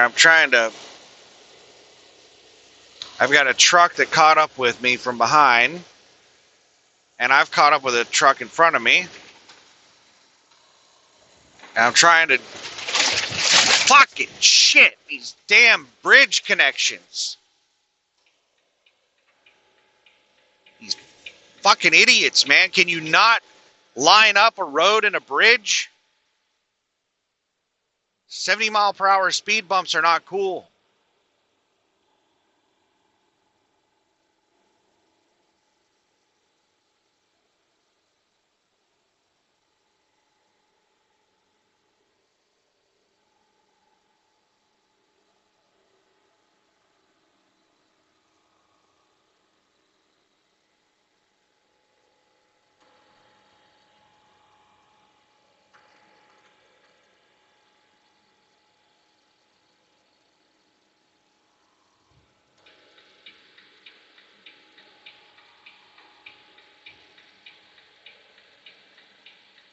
US 80 East closed.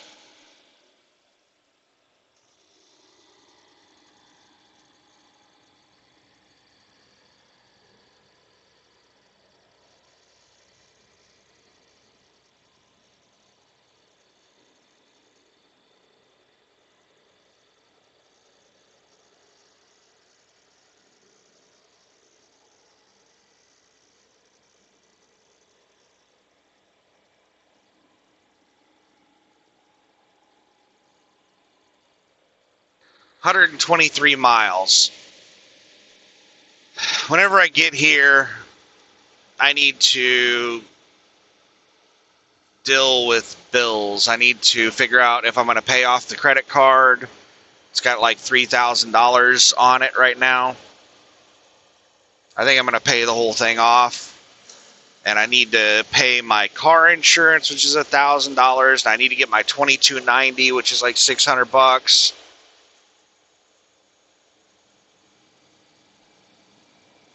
That's like $4,600 that I'm probably going to spend today.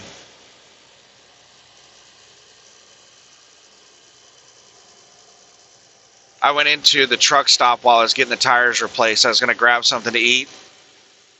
And the only option they had for hot food was roller dogs, and they had a restaurant in there. The restaurant was completely fucking empty. It's a huge restaurant.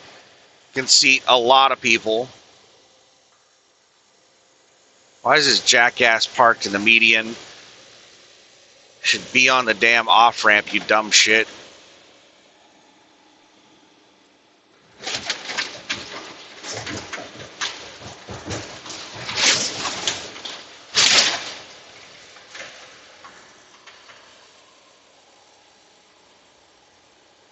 The truck behind me jumped out in the left lane like they were avoiding an accident.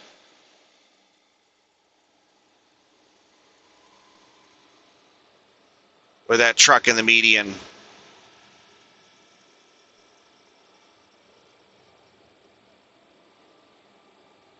Some people are drama queens.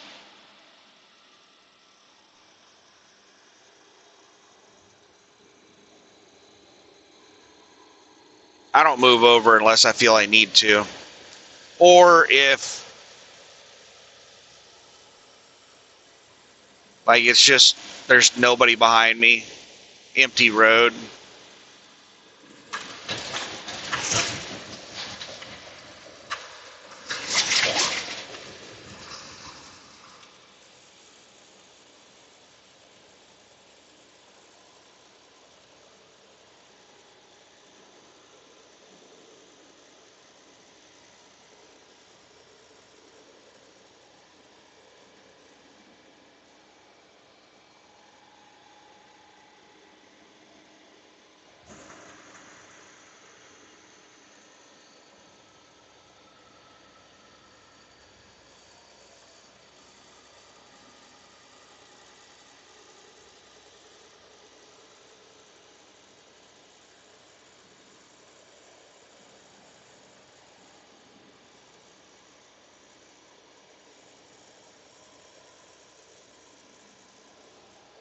So yeah, we're getting close to the end of the month. I need to get all that shit sorted out.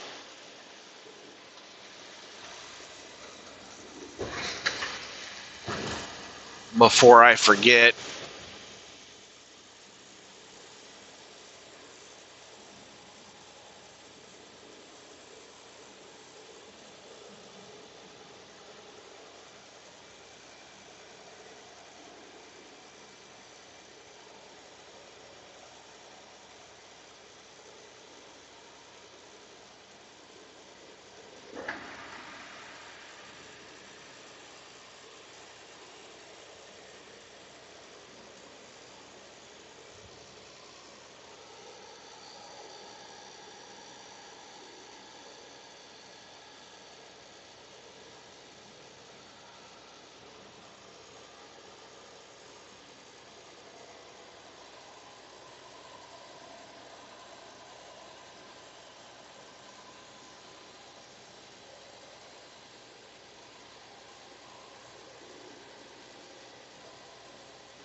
That truck that caught up with me just decided not to pass me, and they've just been sitting behind me ever since they caught up with me.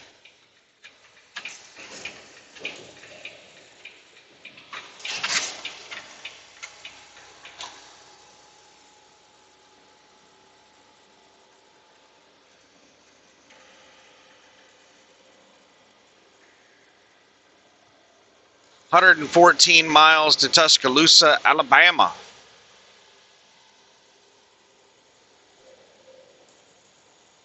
CCW pulling a container. That seems like, is this the same truck or is it a different truck? I just passed one of these a few minutes ago.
Damn, I'm burning a lot of fuel. I topped off fuel somewhere around 30 to 40 miles before Texarkana.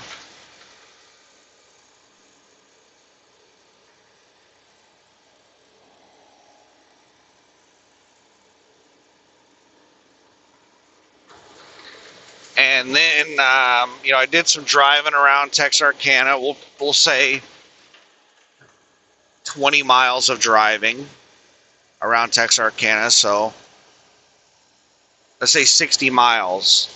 And then I think it was only around 160 miles, maybe 170, to Tallulah, Louisiana.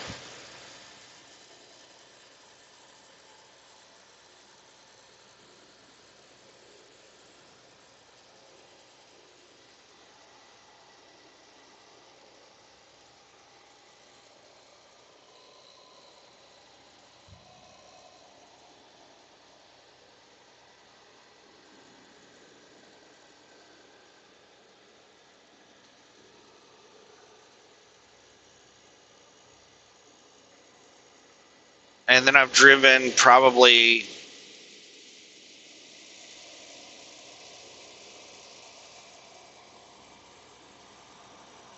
150 or so miles from there.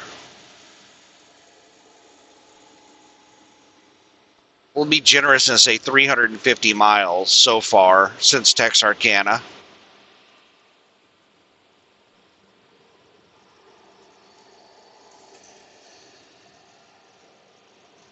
So I only have maybe 420 miles on this fuel tank, I think. Somewhere in the ballpark of like 420 miles on this tank. And I am below half a tank of fuel. Just a hair below a half a tank of fuel. Only doing 420 miles. But I did have 2 days of setting and idling.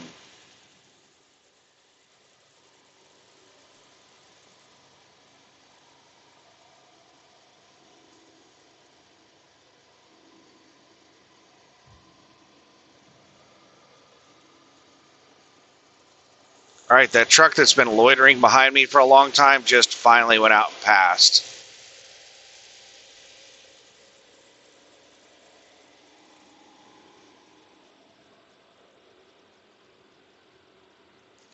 Fly away, bird.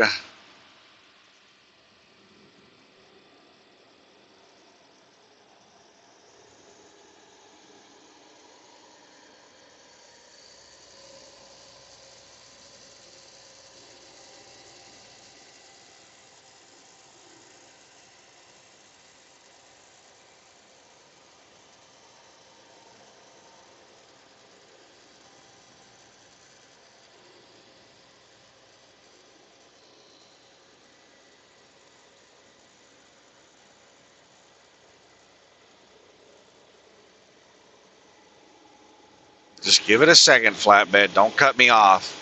You know I'm going to go slow up this hill.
Yeah, I am looking forward to the cold weather.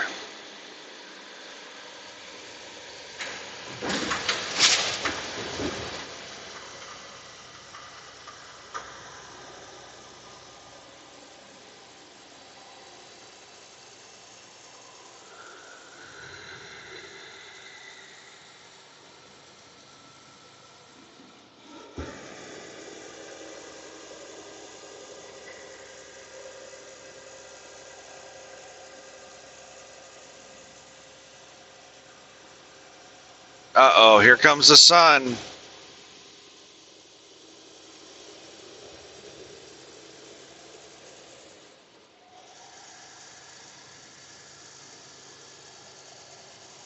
Well, it's not incredibly bright.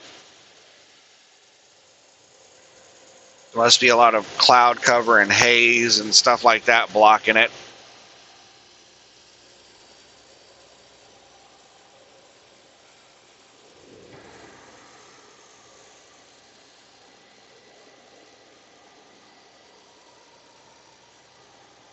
.6:01 a.m. and I'm still 103 miles away.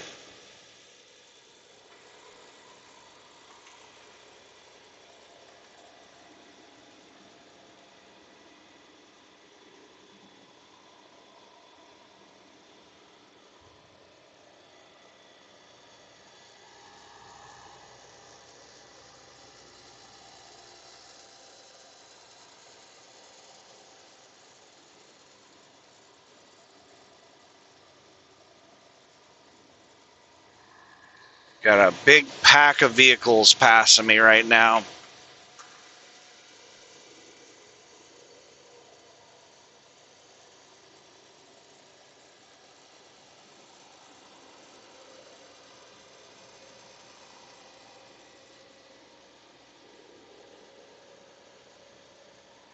Yeah, just come over real fucking close, dumbass.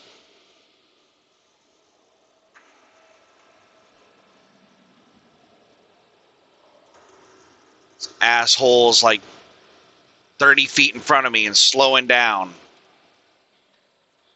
Fucking hate people who do this shit.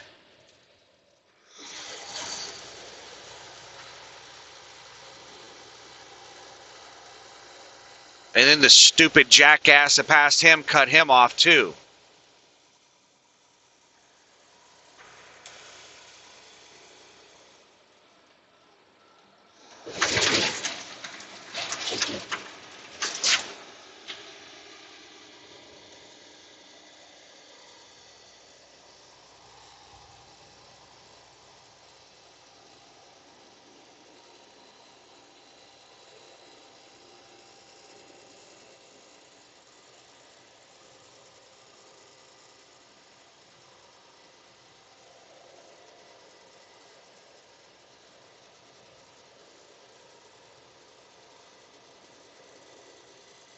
Oh, I'm looking forward to these two dumbasses getting away from me.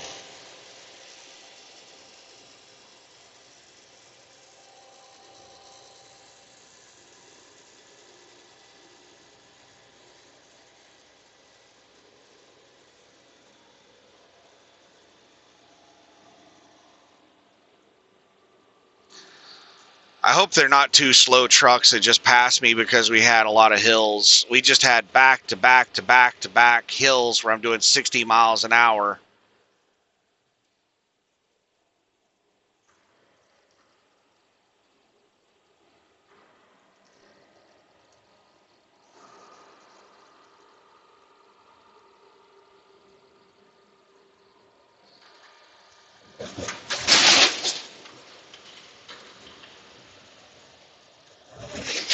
Fucking shit, these bridge connectors.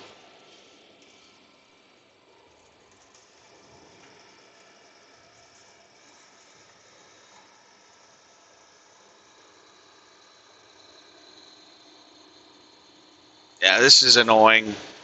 This is one of the things that's really frustrating about hauling heavy is you can get slow vehicles passing you whenever you go up a hill. And fucking shit, man.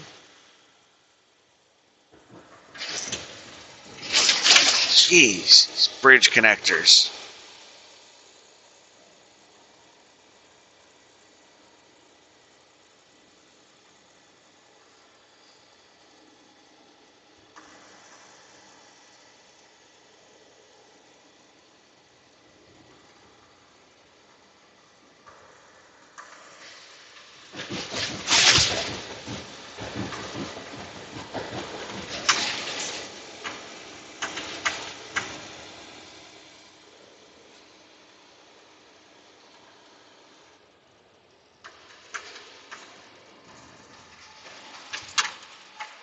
Yeah, this fucker's slower than me. So all the back-to-back hills allowed some slow fucking shit, man. These bridge connectors are pissing me off.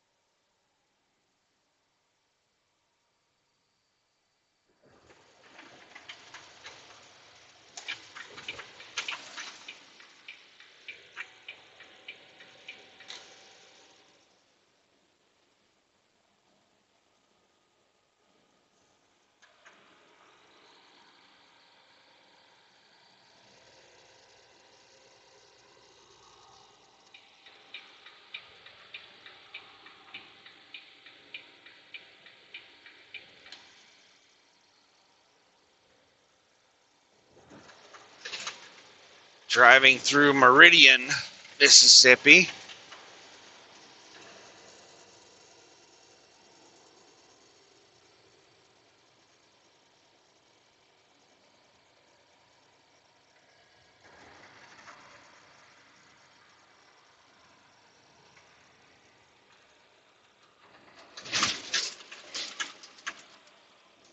Speed limit dropped down to 60.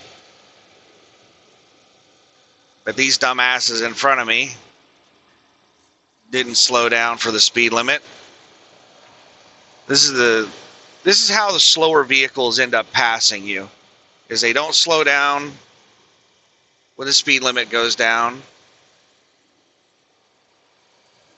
And if they're hauling light loads and they're catching you on the hills,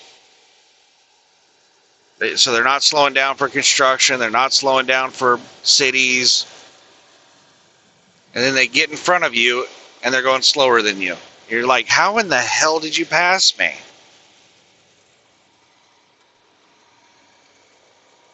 It's because they're aggressive drivers in a slow vehicle.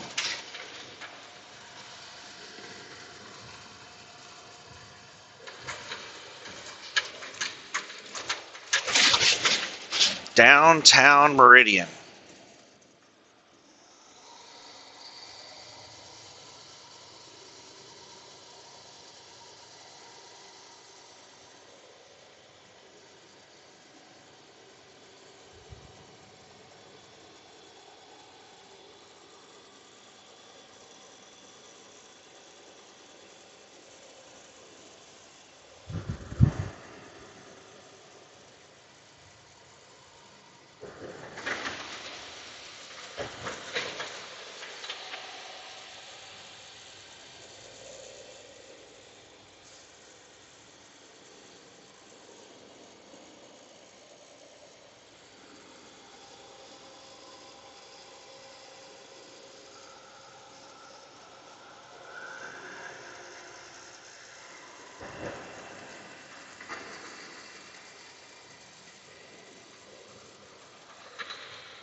Yeah, this week is gonna suck. I was just sitting here running through my head like this week is gonna really suck. I got this load, which is only gonna pay. It's just 830 miles. This thing's only. Oh shit! I hit the wrong button. This thing's only gonna pay like $2,000, and I don't think I'm gonna be able to do another load on this week because I'm gonna have to take a 34 after this damn load.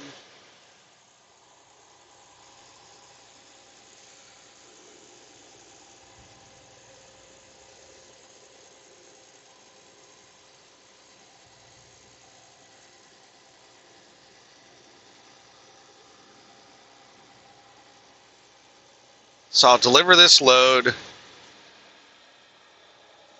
Thursday morning,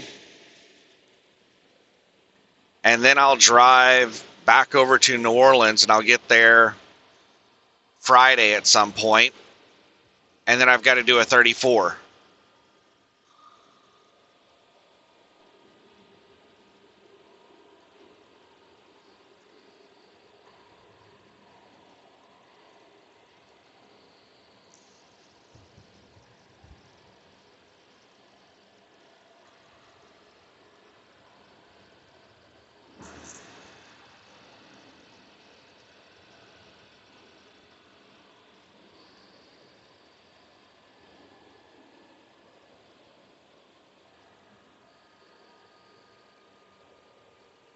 So yeah, I'll be doing a 34 through the weekend, and I'm probably gonna have to wait until Monday to get loaded. So it's probably gonna be like longer than a normal 34.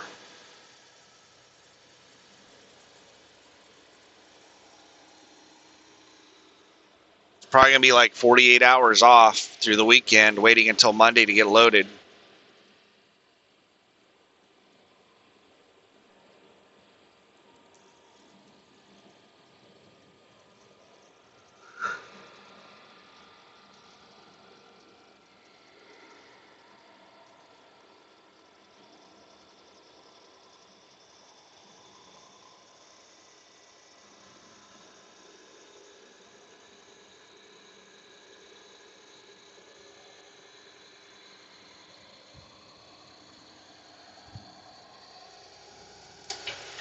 Landstar.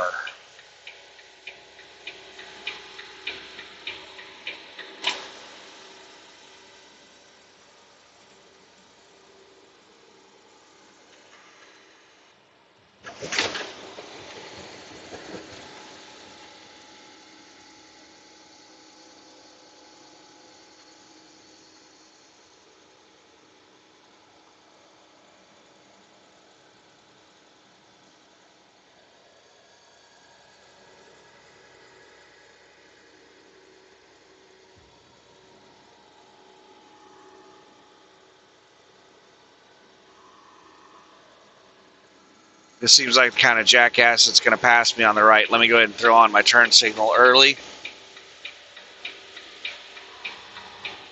so that they don't try that stupid shit.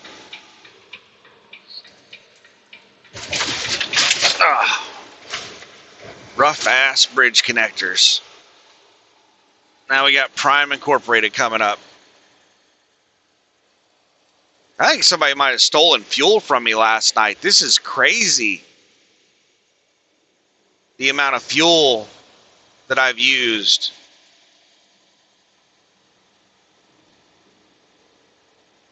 Like, I'm missing like a quarter tank of fuel.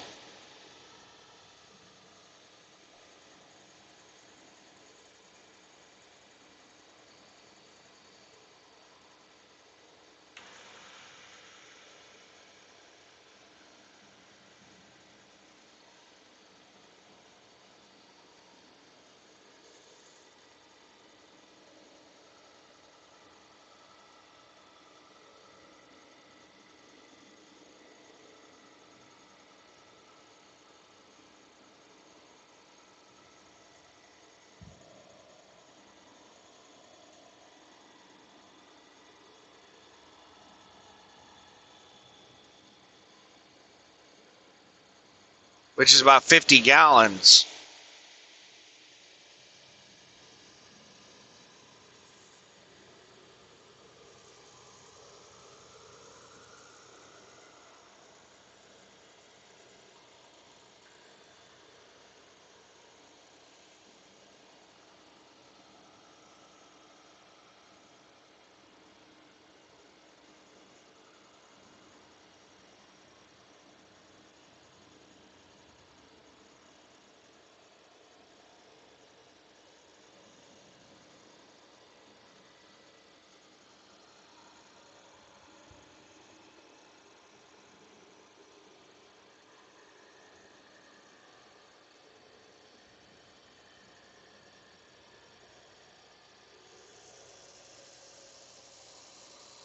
Right when I catch up to Prime Incorporated Way Station in 1 mile.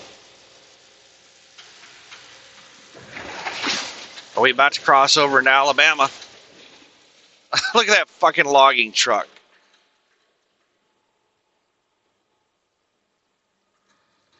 Exiting right when we get to the way station. I wonder if they're driving around the way station, bypassing it.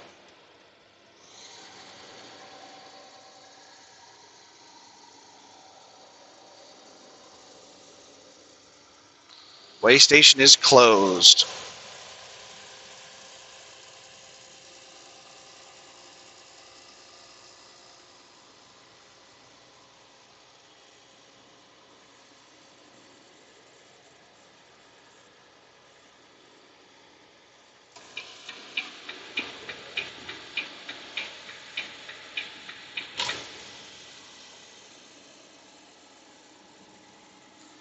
All right, now that the sun's gotten a little higher up, it's not being blocked so much by haze and clouds. It's really bright now.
"77 miles to go."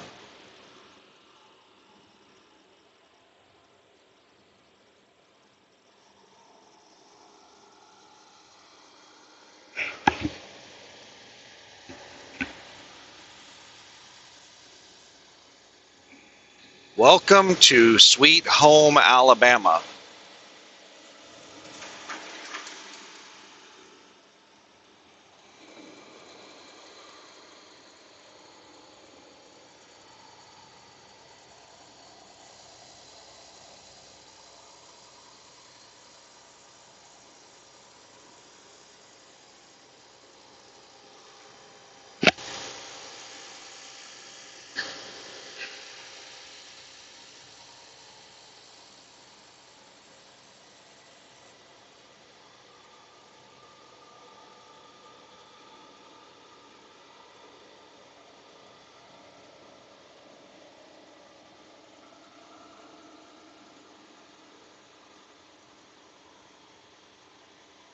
This is a nice smooth road.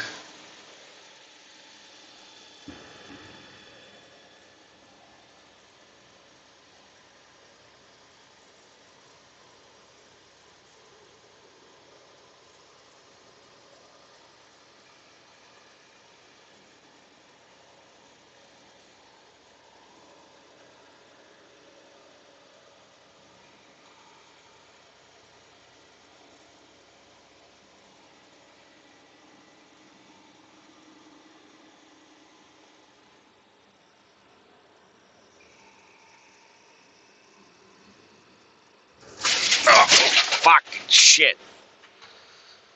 Changed road surfaces. They had to put in a fucking speed bump, let you know, hey, you're on a different kind of road now. Fuck you.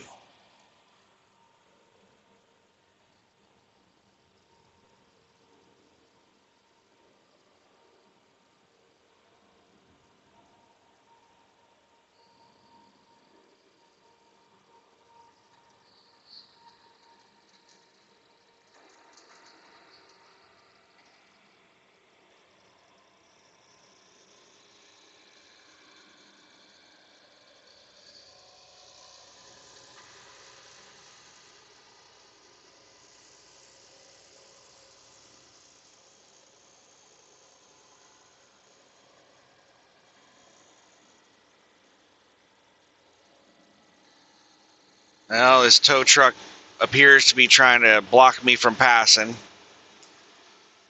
I caught up with them, and now they've sped up.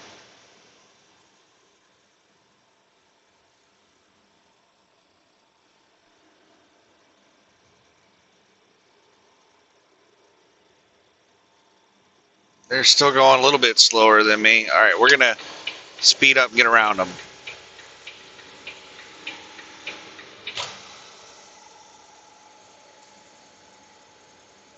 So that we don't slow pass them. We're doing 72. Ooh, smooth bridge connection. Not like perfectly smooth, but it's not a speed bump. That's awesome.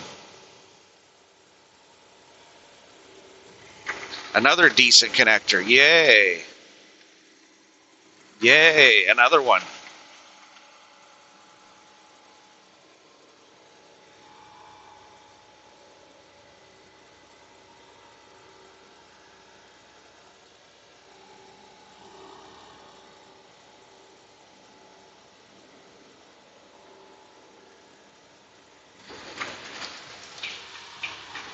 Whatever the tolerance is for height difference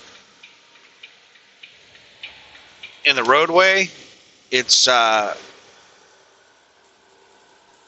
too damn high.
Great. Now the tow truck's going to pass me because we're going up a hill. So I'm going to have to pass this damn tow truck again. This is the shit you have to deal with when you're heavy. Because I'm down to 62 miles an hour going up this fucking hill.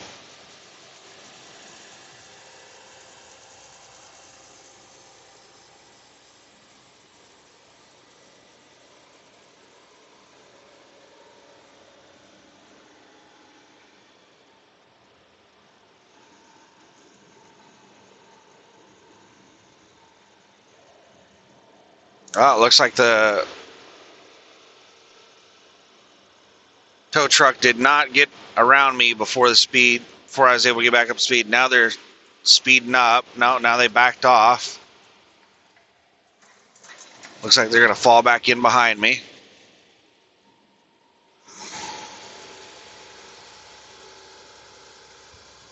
Nope.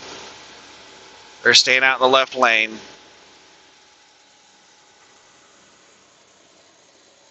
They're out there still trying to pass me, even though they're about 300 feet behind me now. Now they gave up on it and moved back over. They thought that I was going to slow down to 60 over that little hill.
We got the trees blocking the sun. That's nice.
Oh, I am looking forward to a shower.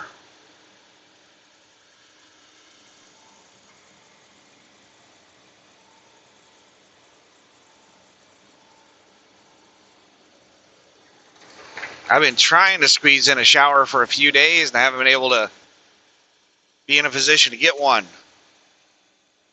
When's the last time I took a shower? Let me try to remember.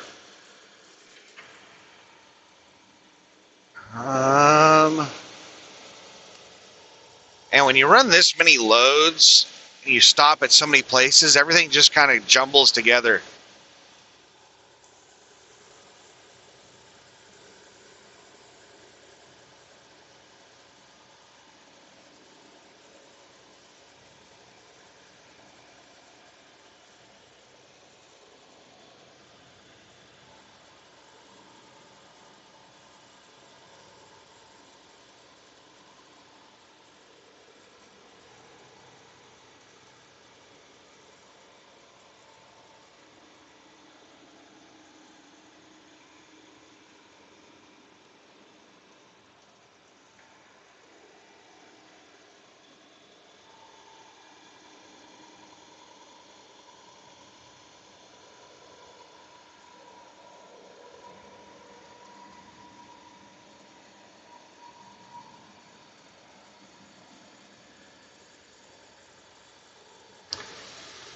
I remember the last time I was in Trenton, South Carolina, which when did I deliver that load in Trenton?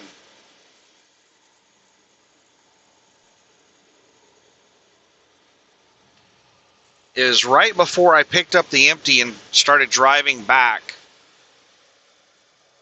I took a shower.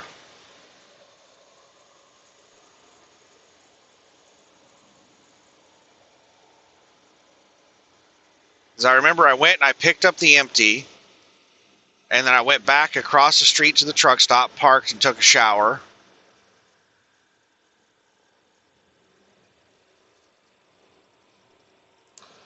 What day did I deliver that load in Trenton?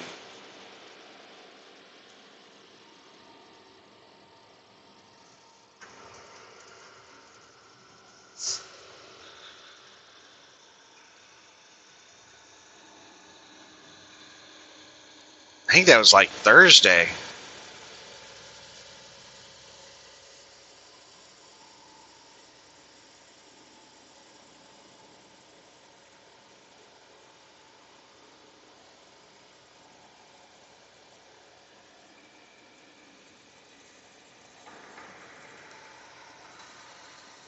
Might have been Friday.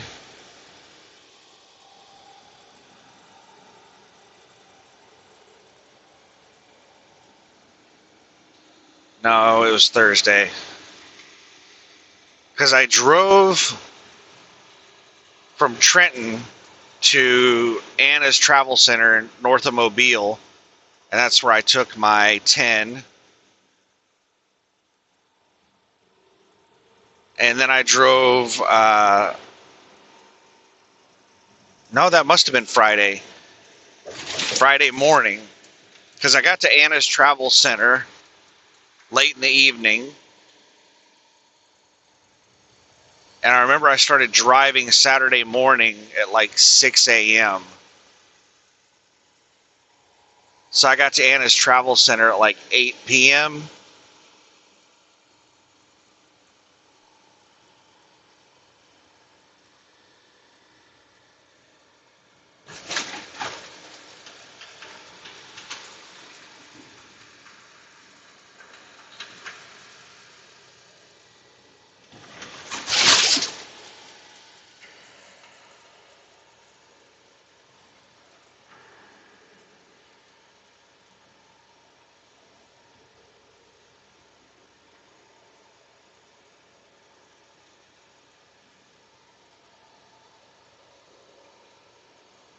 So yeah, Friday morning in Trenton, South Carolina, I took a shower.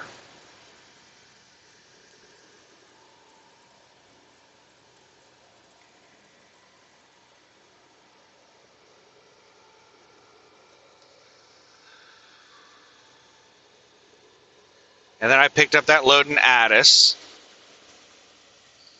drove it to the TA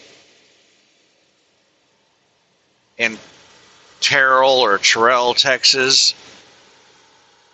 All right, I'm going to speed up and get around this flatbed. So I did not take a shower at the TA. What the shit? I sped up, and it seems like they sped up. Maybe it's my imagination.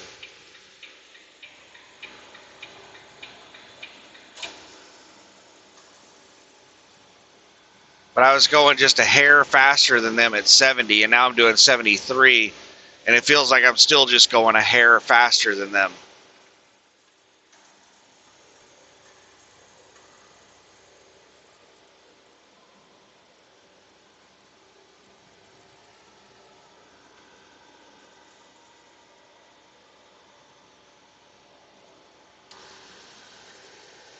This truck looks familiar. It's like I've passed or been passed by this truck several times.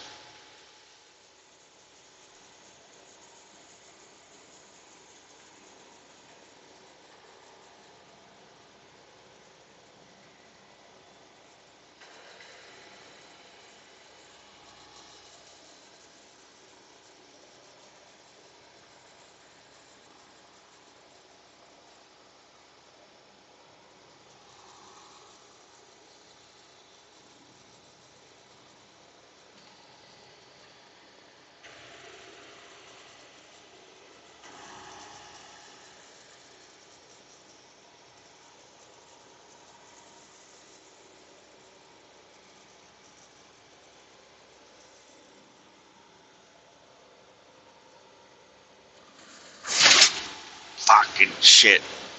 Change road surface, got to put in a speed bump.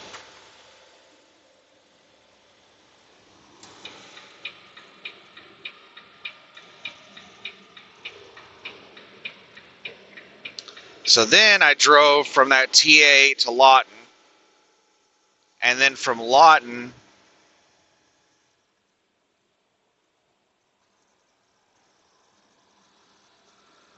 I drove all the way to Texarkana, and I stopped and got fuel just outside of Texarkana, did not take a shower, and then I delivered the load on Sunday afternoon, and they didn't have an empty, so I parked out front. I stayed the night out front of Cooper Tire, and then I went and I got the windshield replaced on Monday, and then they told me there was an empty over at the shop that they get their trailers worked on in Texarkana, so I went over there, and the empty had a bent apron, so I stayed the night there at the shop, and then Tuesday morning, they told me there was an empty ready at Cooper Tire, so then I drove over to Cooper Tire, picked up that empty, drove it over to their transload facility, they loaded me, and then I took off driving, and I stopped at the TA, got the tire replaced,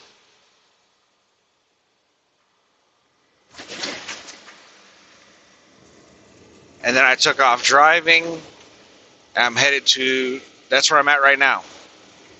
So yeah, that shower in Trenton, South Carolina, Friday morning was the last time I had a shower. That's the reason I'm so stank.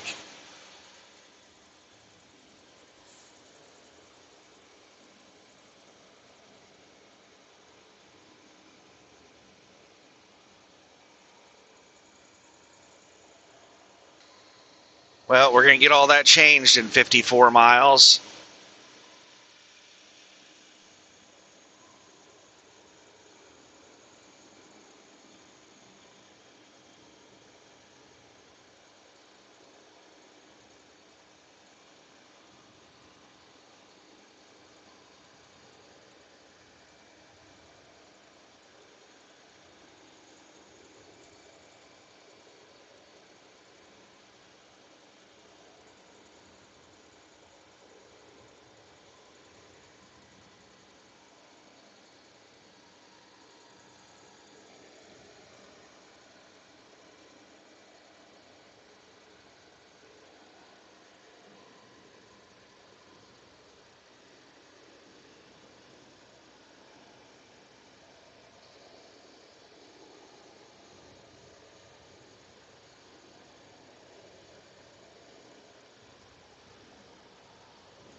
All right, is that a vehicle on the shoulder?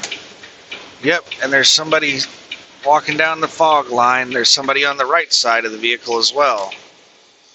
There are people all around that vehicle.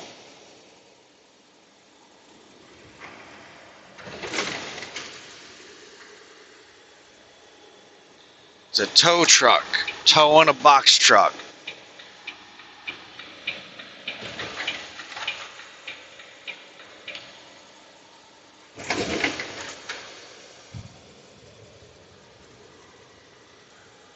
"51 miles to go." Yeah, this week is gonna suck. Just gonna have this one damn load on it.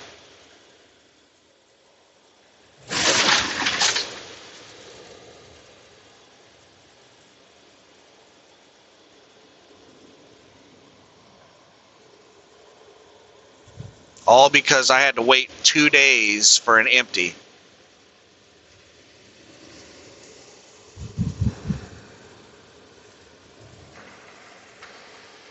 And they kept interrupting my 34 by having me drive over to pick up empties and shit like that.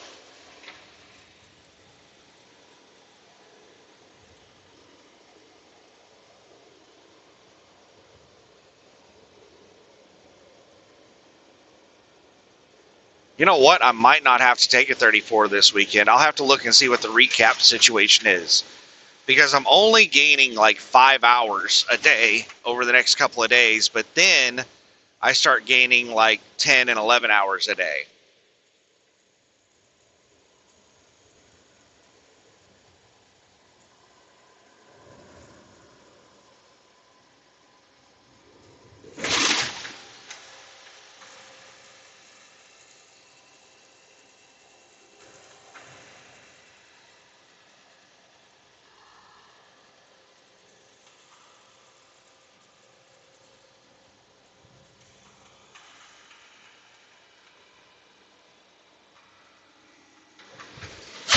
Fucking shit, these bridge connectors.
Yeah, I am so looking forward to this fucking contract being over with.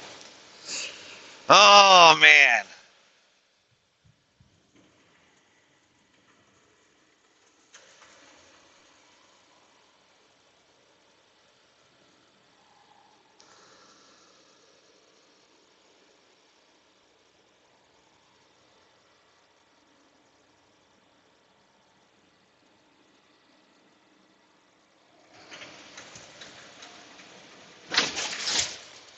So everything is DOT legal right now. I got the windshield replaced.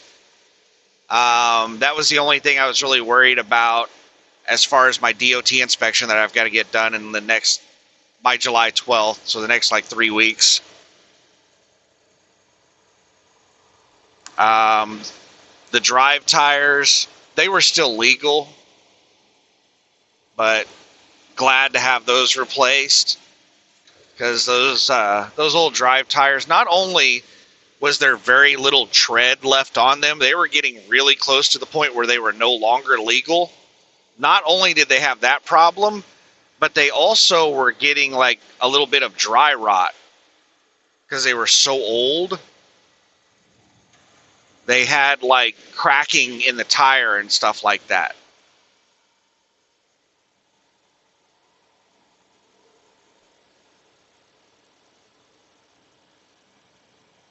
They're getting like old and weathered. I'm surprised they didn't blow out with these heavy ass loads.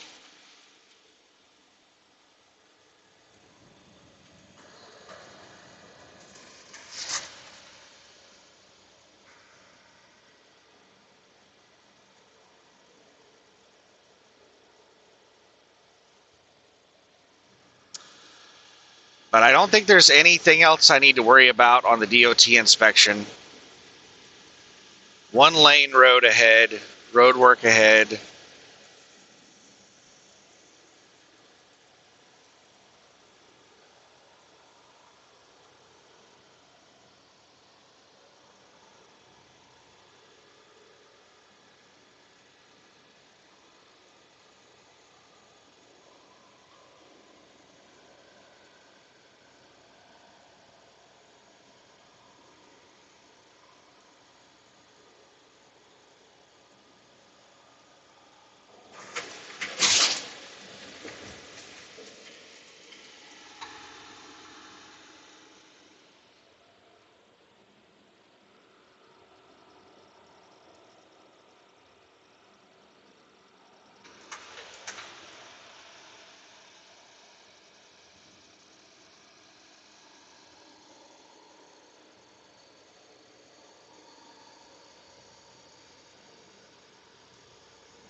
40 miles to go.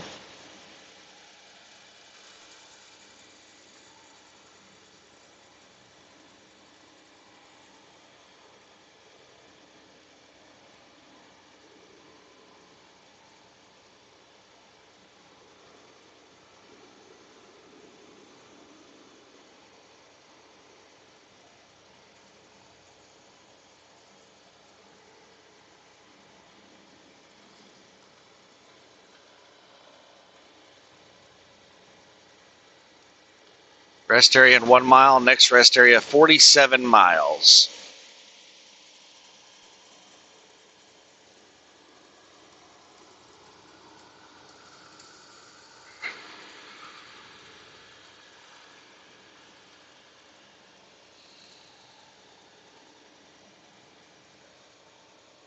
Got somebody riding my ass.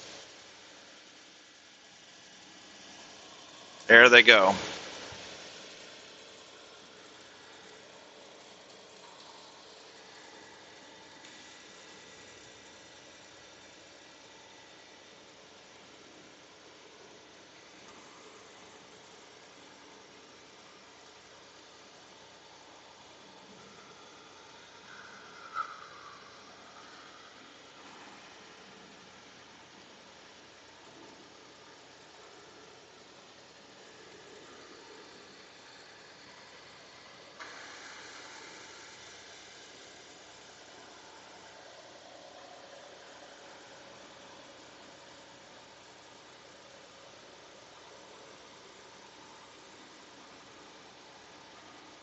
All right, why is everybody jumping over in the left lane?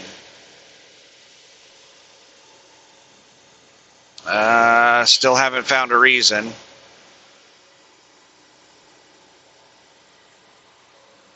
Yeah, that's fucking retarded, you dumb shits. Why are you jumping in the left lane for people parked on the shoulder of the on-ramp? 2 lanes away from you and you're moving over the left lane like a bunch of dumbasses.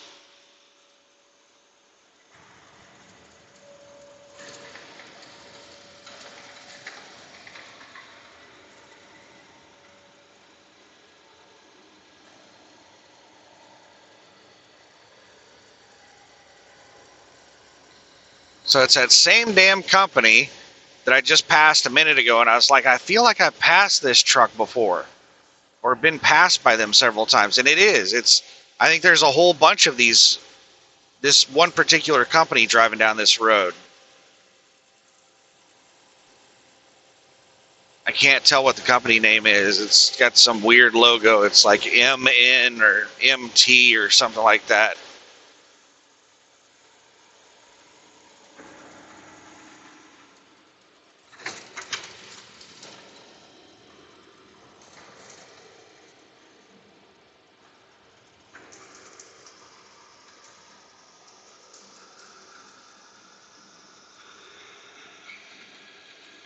Are you fucking kidding me? I'm going faster than that truck in front of me. And this jackass cuts in between us?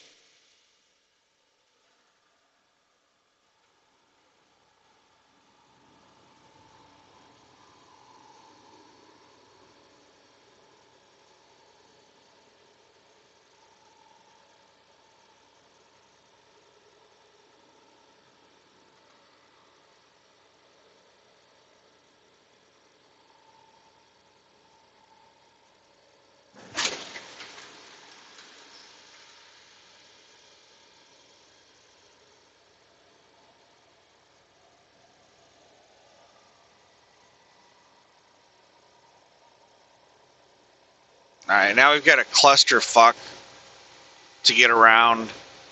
And it's a bunch of slow trucks in a pack that are all going to try passing each other here in a second. I'm going to be stuck behind them while they circle jerk.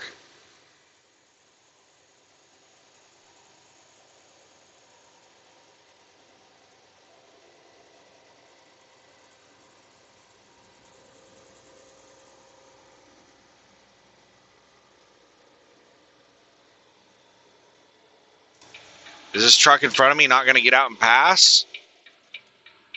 They're probably going to wait till the last second. There they go.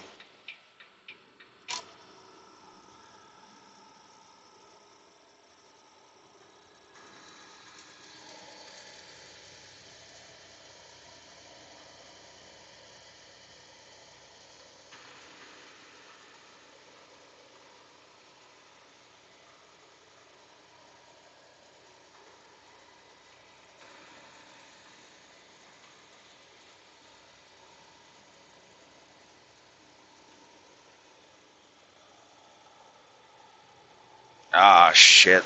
This truck's going to go for the big pass. Going to pass everybody. Nope, they gave up on it.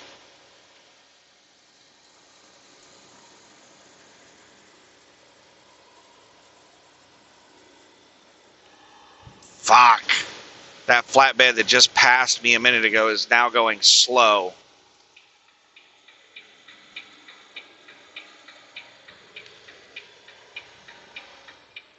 I fucking hate people that pass and then slow down.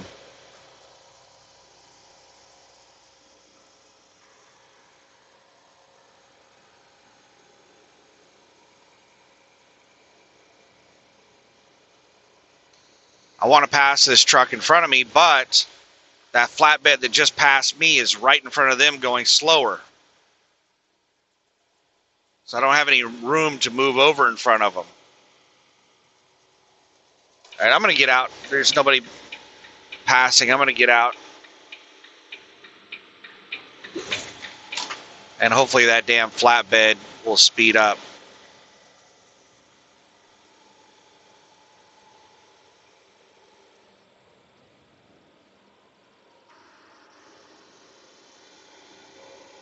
Yeah, they're speeding up.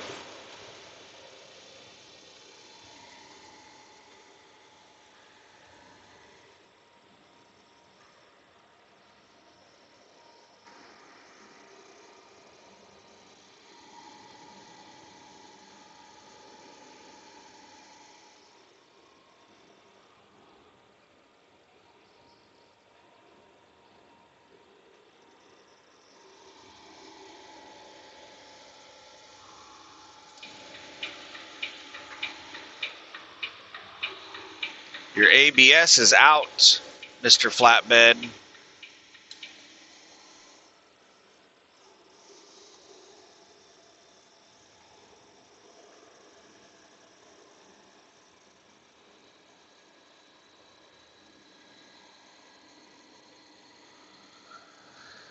That's the reason I picked up so many trailers that have the ABS disconnected or the line cut.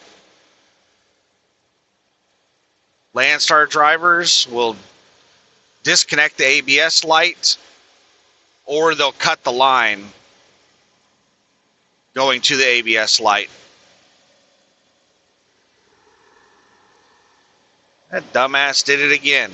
That car parked on the damn shoulder of the on-ramp. Dumbasses behind me moved over to the left lane.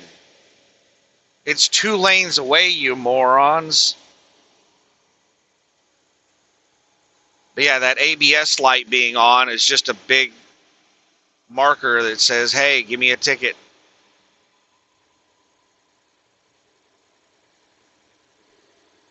So you'll have geniuses that cut the wire or disconnect it so the light's out.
27 miles. And I'm slowly creeping up on this flatbed.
Damn it.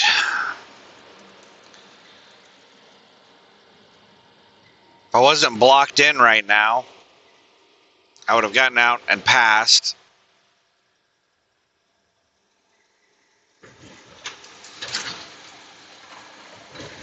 But I've got this person that just passed me that decided to move over and let four-wheelers around them and got in between me and this flatbed that's going slower than me.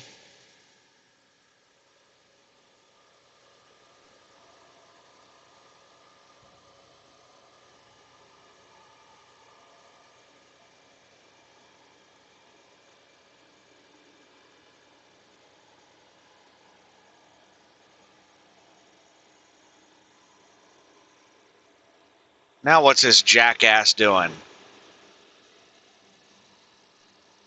They keep hitting their damn brakes. There's no car in front of them slowing them down. Now they're speeding up.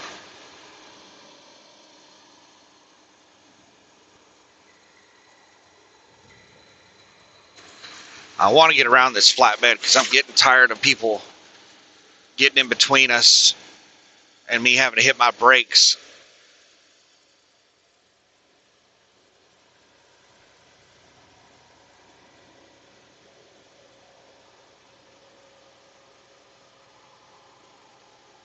"21 miles to go."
I might not end up passing this flatbed. They're out pulling me on hills, and they're going almost the exact same speed as me. So we only got 19 miles left.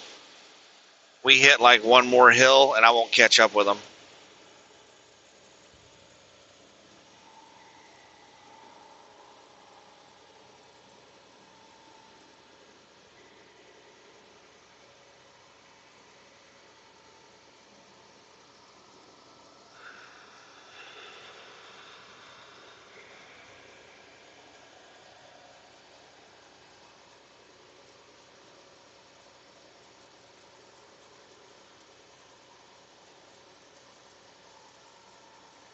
And the sun is behind some clouds, so that's nice. I'm not getting blinded by the sun right now.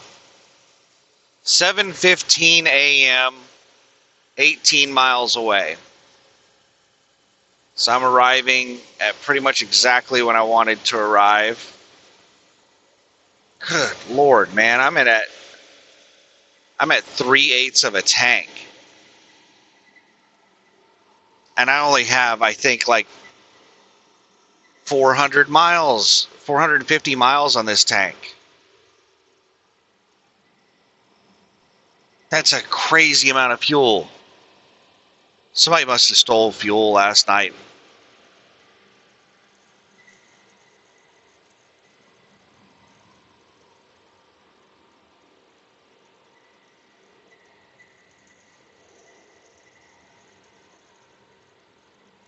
While I was sitting there checking in to get at the TA to get the tires replaced, they had a phone call from somebody that was asking like why they couldn't do the PM on the truck,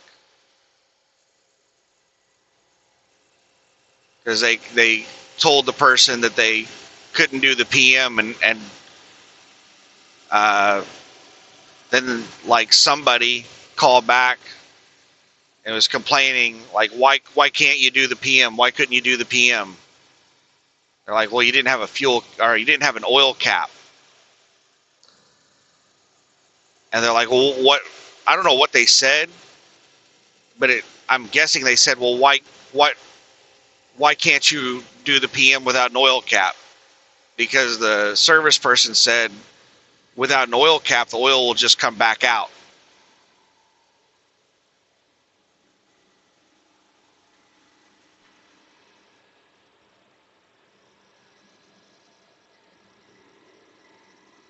And the person sat there and complained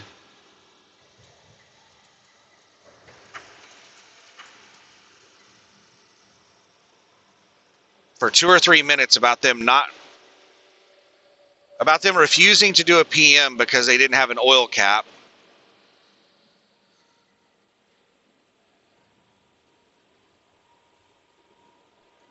And then they were trying to figure out, like, he was asking if they had an oil cap, and they're like, no, we don't carry oil caps. Those are truck specific. We'd have to get one from the dealer, and they're closed right now. So we'd have to get it tomorrow. And they hung up on him.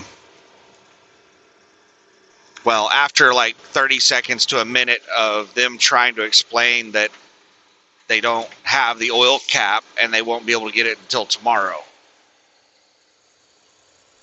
then they hung up on him.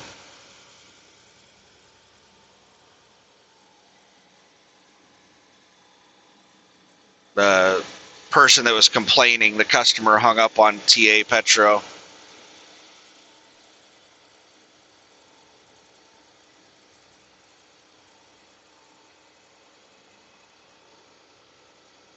How in the hell do you drive around without an oil cap? Like, when that oil gets hot, it's gonna come out of there. And all the bouncing around that we do, that oil is gonna come out and it's gonna get all over everything.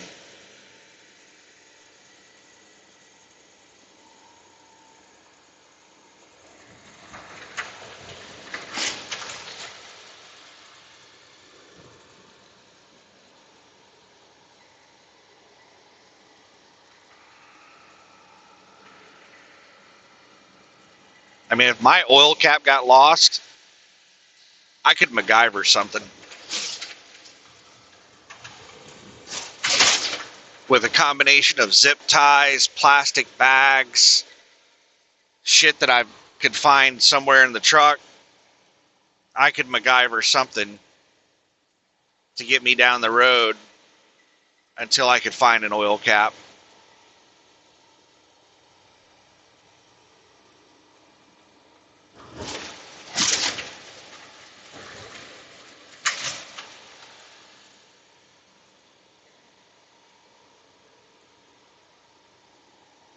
And maybe that's what was going on with that truck. Maybe the truck had like some MacGyvered oil cap. And one of the negative reviews at that shop was that they did a PM on a truck and they didn't put the oil cap back on. And I don't know what the outcome was. I don't remember the entire review. I'm not even sure I read the whole thing. I'm not sure if like it destroyed their engine or if they just got like an error light and pulled over and then they noticed, or they noticed oil leaking, and I'm not sure what exactly happened. But maybe that particular shop got in trouble for not putting an oil cap back on.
Fucking shit, Alabama. Rough ass road.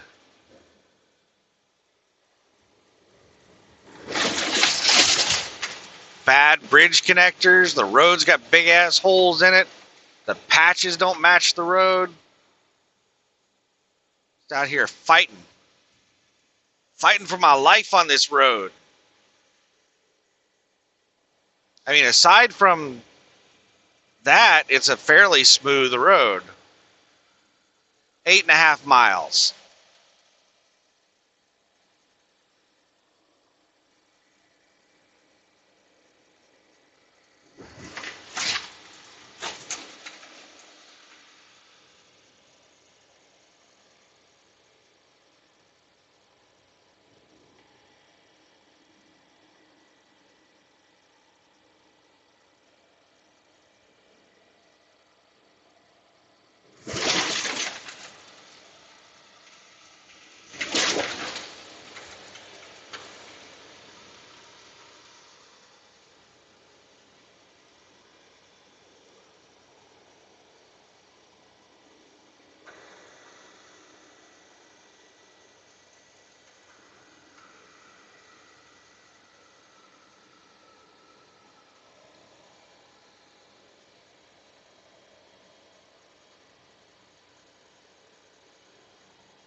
All right, what am I going to feast on? I've only got 6.7 miles to figure out what I'm going to feast on. Oh, you know what? I can do sandwiches. I just got that new loaf of bread. So I need to use up my sandwich materials.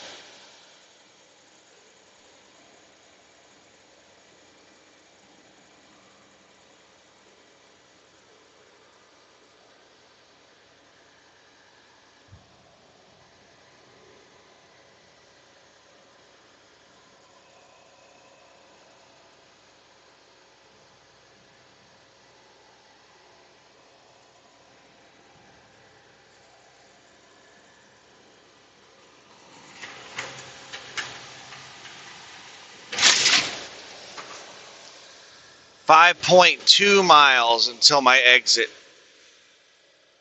5.6 miles until I get there. Shit. 5 miles away. I don't like passing people this close to my exit. But these fuckers are moving really slow.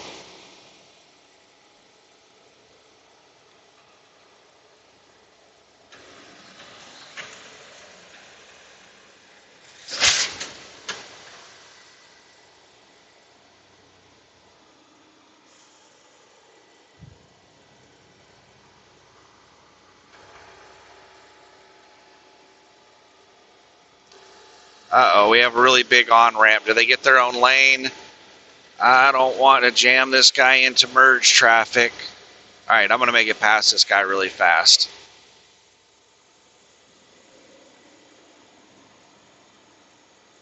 Yeah, looks like they get their own lane.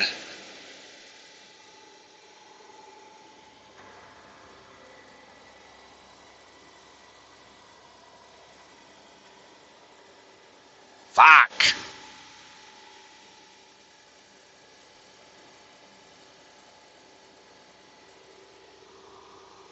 Now I can't get back over the right lane because all this fucking merge traffic. It's like the whole town just got on the interstate. His jackass is just speed matching me.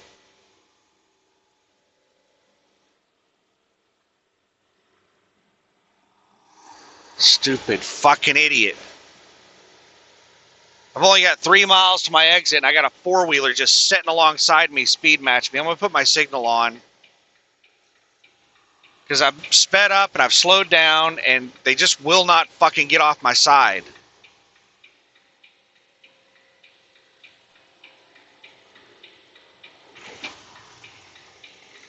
There, they finally got off my ass. It's that fucking Honda in front of me.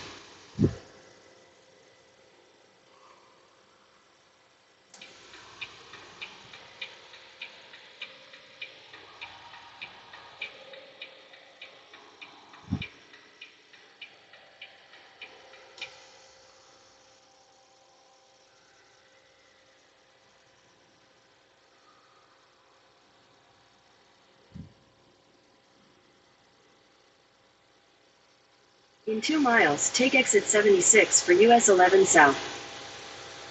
Good Lord, man, that sun is hot. I thought, oh, maybe this new windshield's going to block out the heat better than the last one.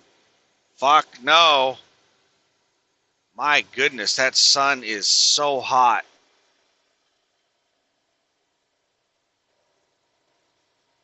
I think the windshield might be amplifying the heat from the sun instead of blocking it.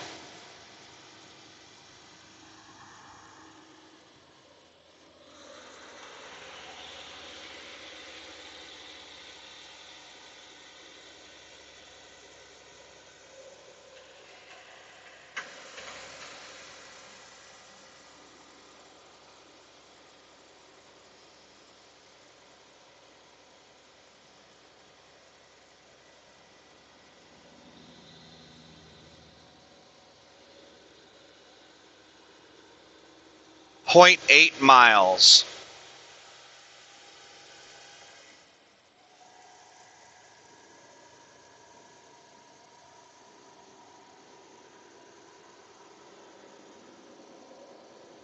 In half a mile, take exit 76 for US 11 South.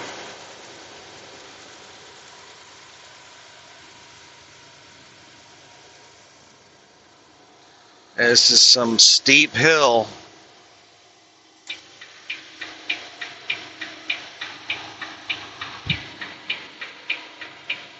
Take exit 76, then you'll take a slight right onto the US 11 South ramp.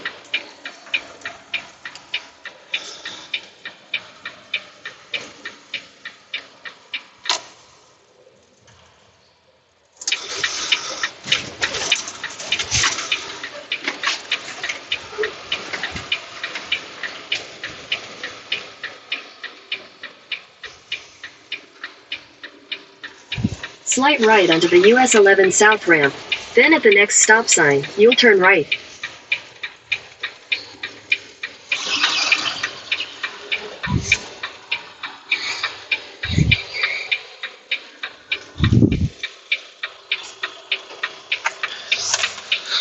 Alright, let's wait for a fucking opening. At the stop sign, turn right onto US 11 South, Skyland East Boulevard. Then you'll take your first right into the parking lot.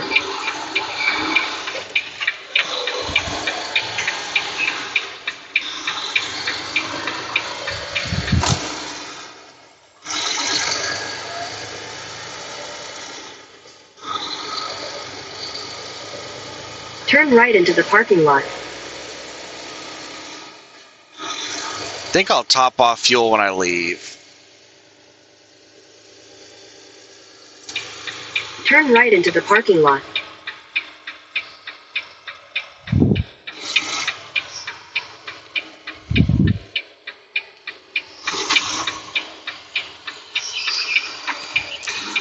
Look at all these dumbasses just parked in the middle of the fucking road. In 600 feet, your destination. All these will be trucks on on the left side of the scale are just parked in the middle of the damn road.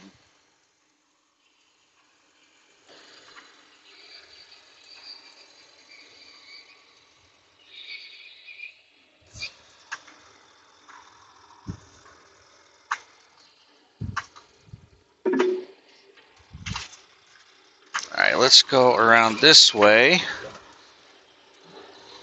and hope that there is a spot open in one of the straight back areas.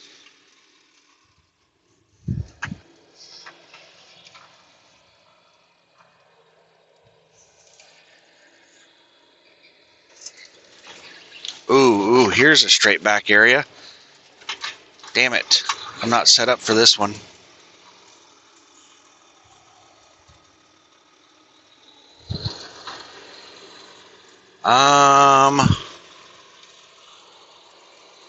The straight back areas over there are all taken.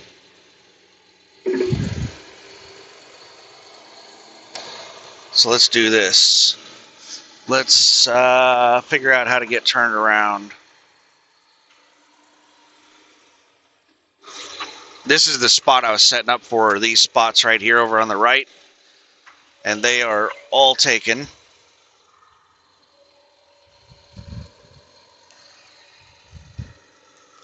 And all the creative parkers are taking up all the space where you could normally turn the truck around.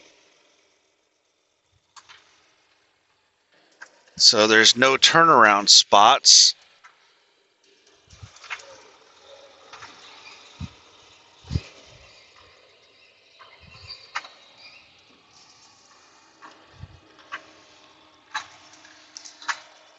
I'll figure some shit out.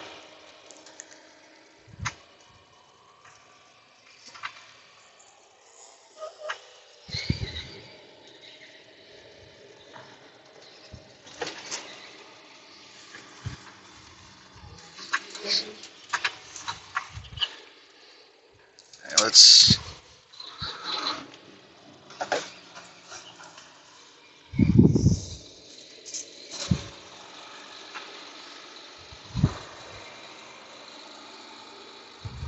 head west.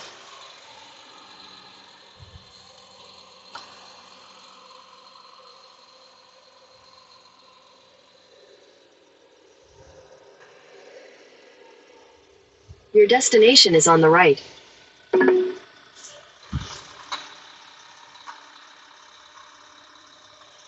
that was close.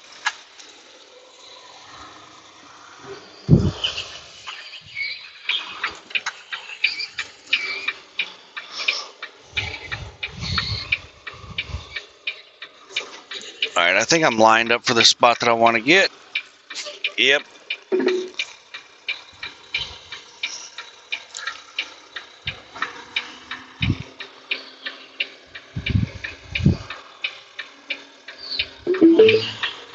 Your destination is on the right.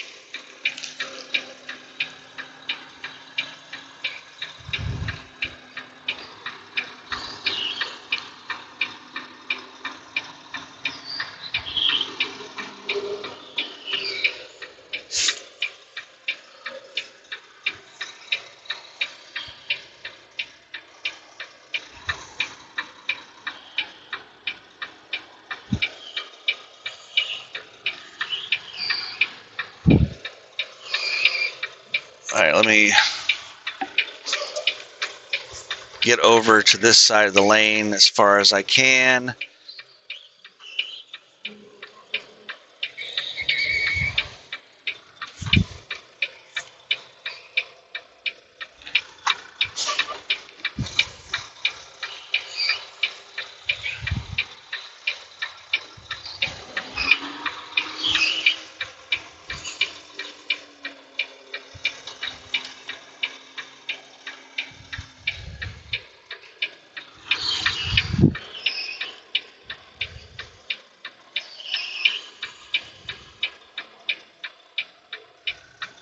Alright, let me see how close I am to the back of the spot.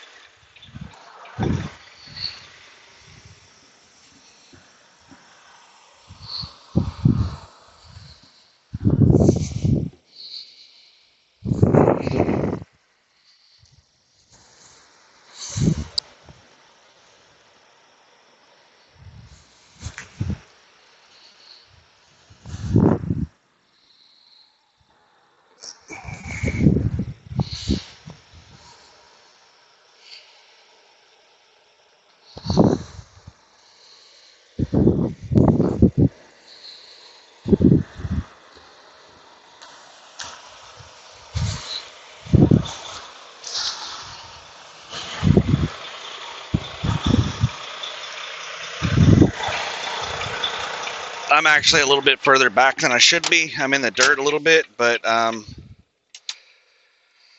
going to stay right here because I don't want to be too far out into the roadway.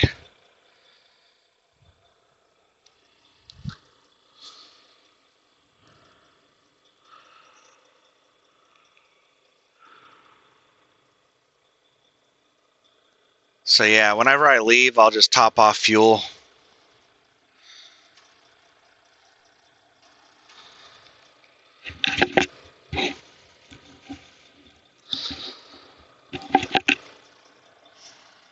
All right, let's change over to post-trip inspection. And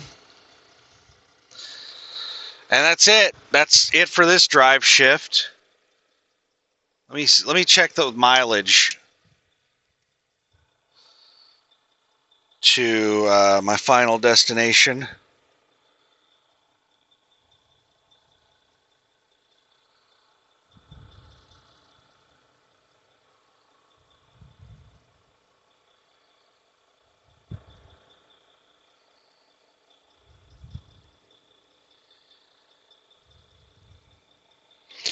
Sweet. It's shorter than I thought it was.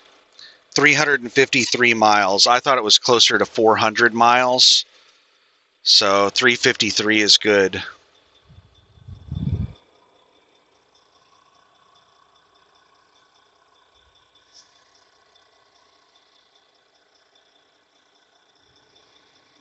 And yeah, oh my goodness, it's blowing so much air out of the vents now.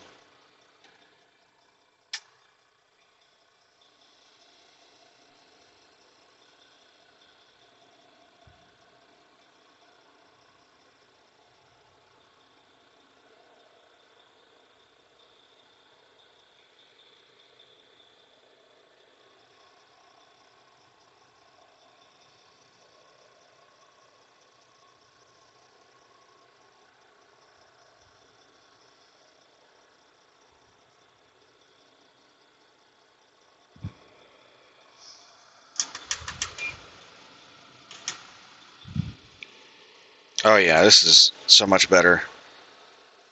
I guess the whatever mechanism switches between the different vents got stuck, like partially in between different vents, and once it clunked into place, now all of a sudden I'm getting tons of air out of the vents. I think it was redirecting a lot of air through the defrost.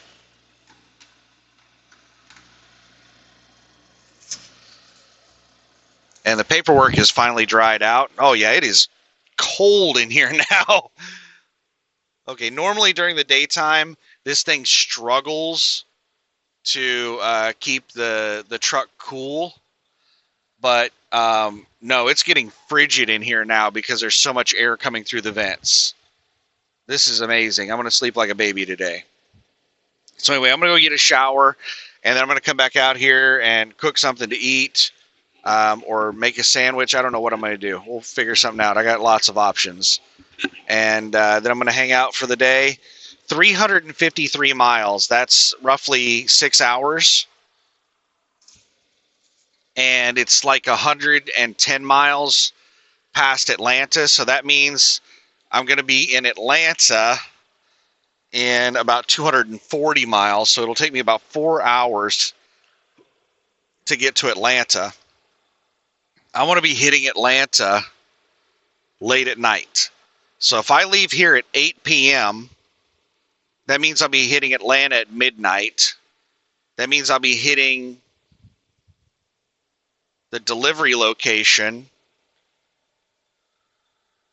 at just a second here. Let me do some ELD stuff.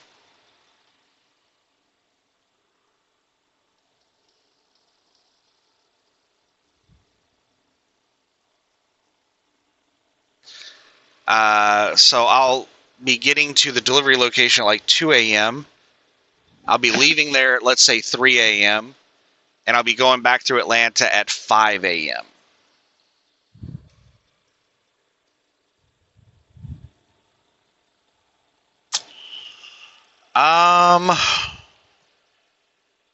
All that sounds pretty good, but I think I would prefer an hour earlier. So I think I'm going to try to leave here by 7 p.m.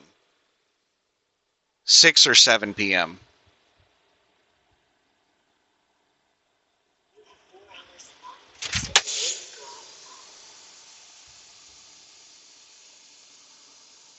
Yeah, I think I'm going to try to leave here by 6 or 7 p.m. And that'll put me into Atlanta at 10 or 11 p.m. and then back through Atlanta on the other side at 3 or 4 a.m.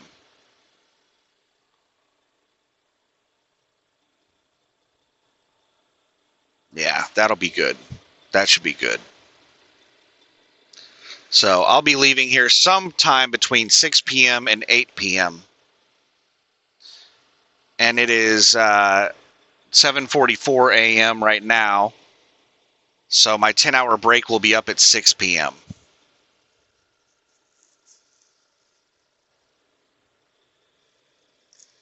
So yeah, I'll take off somewhere between 6 and 8. Anyway, I got a bunch of stuff to do. Not a lot of time to do it, so that's the video for now. Have a good one. Bye.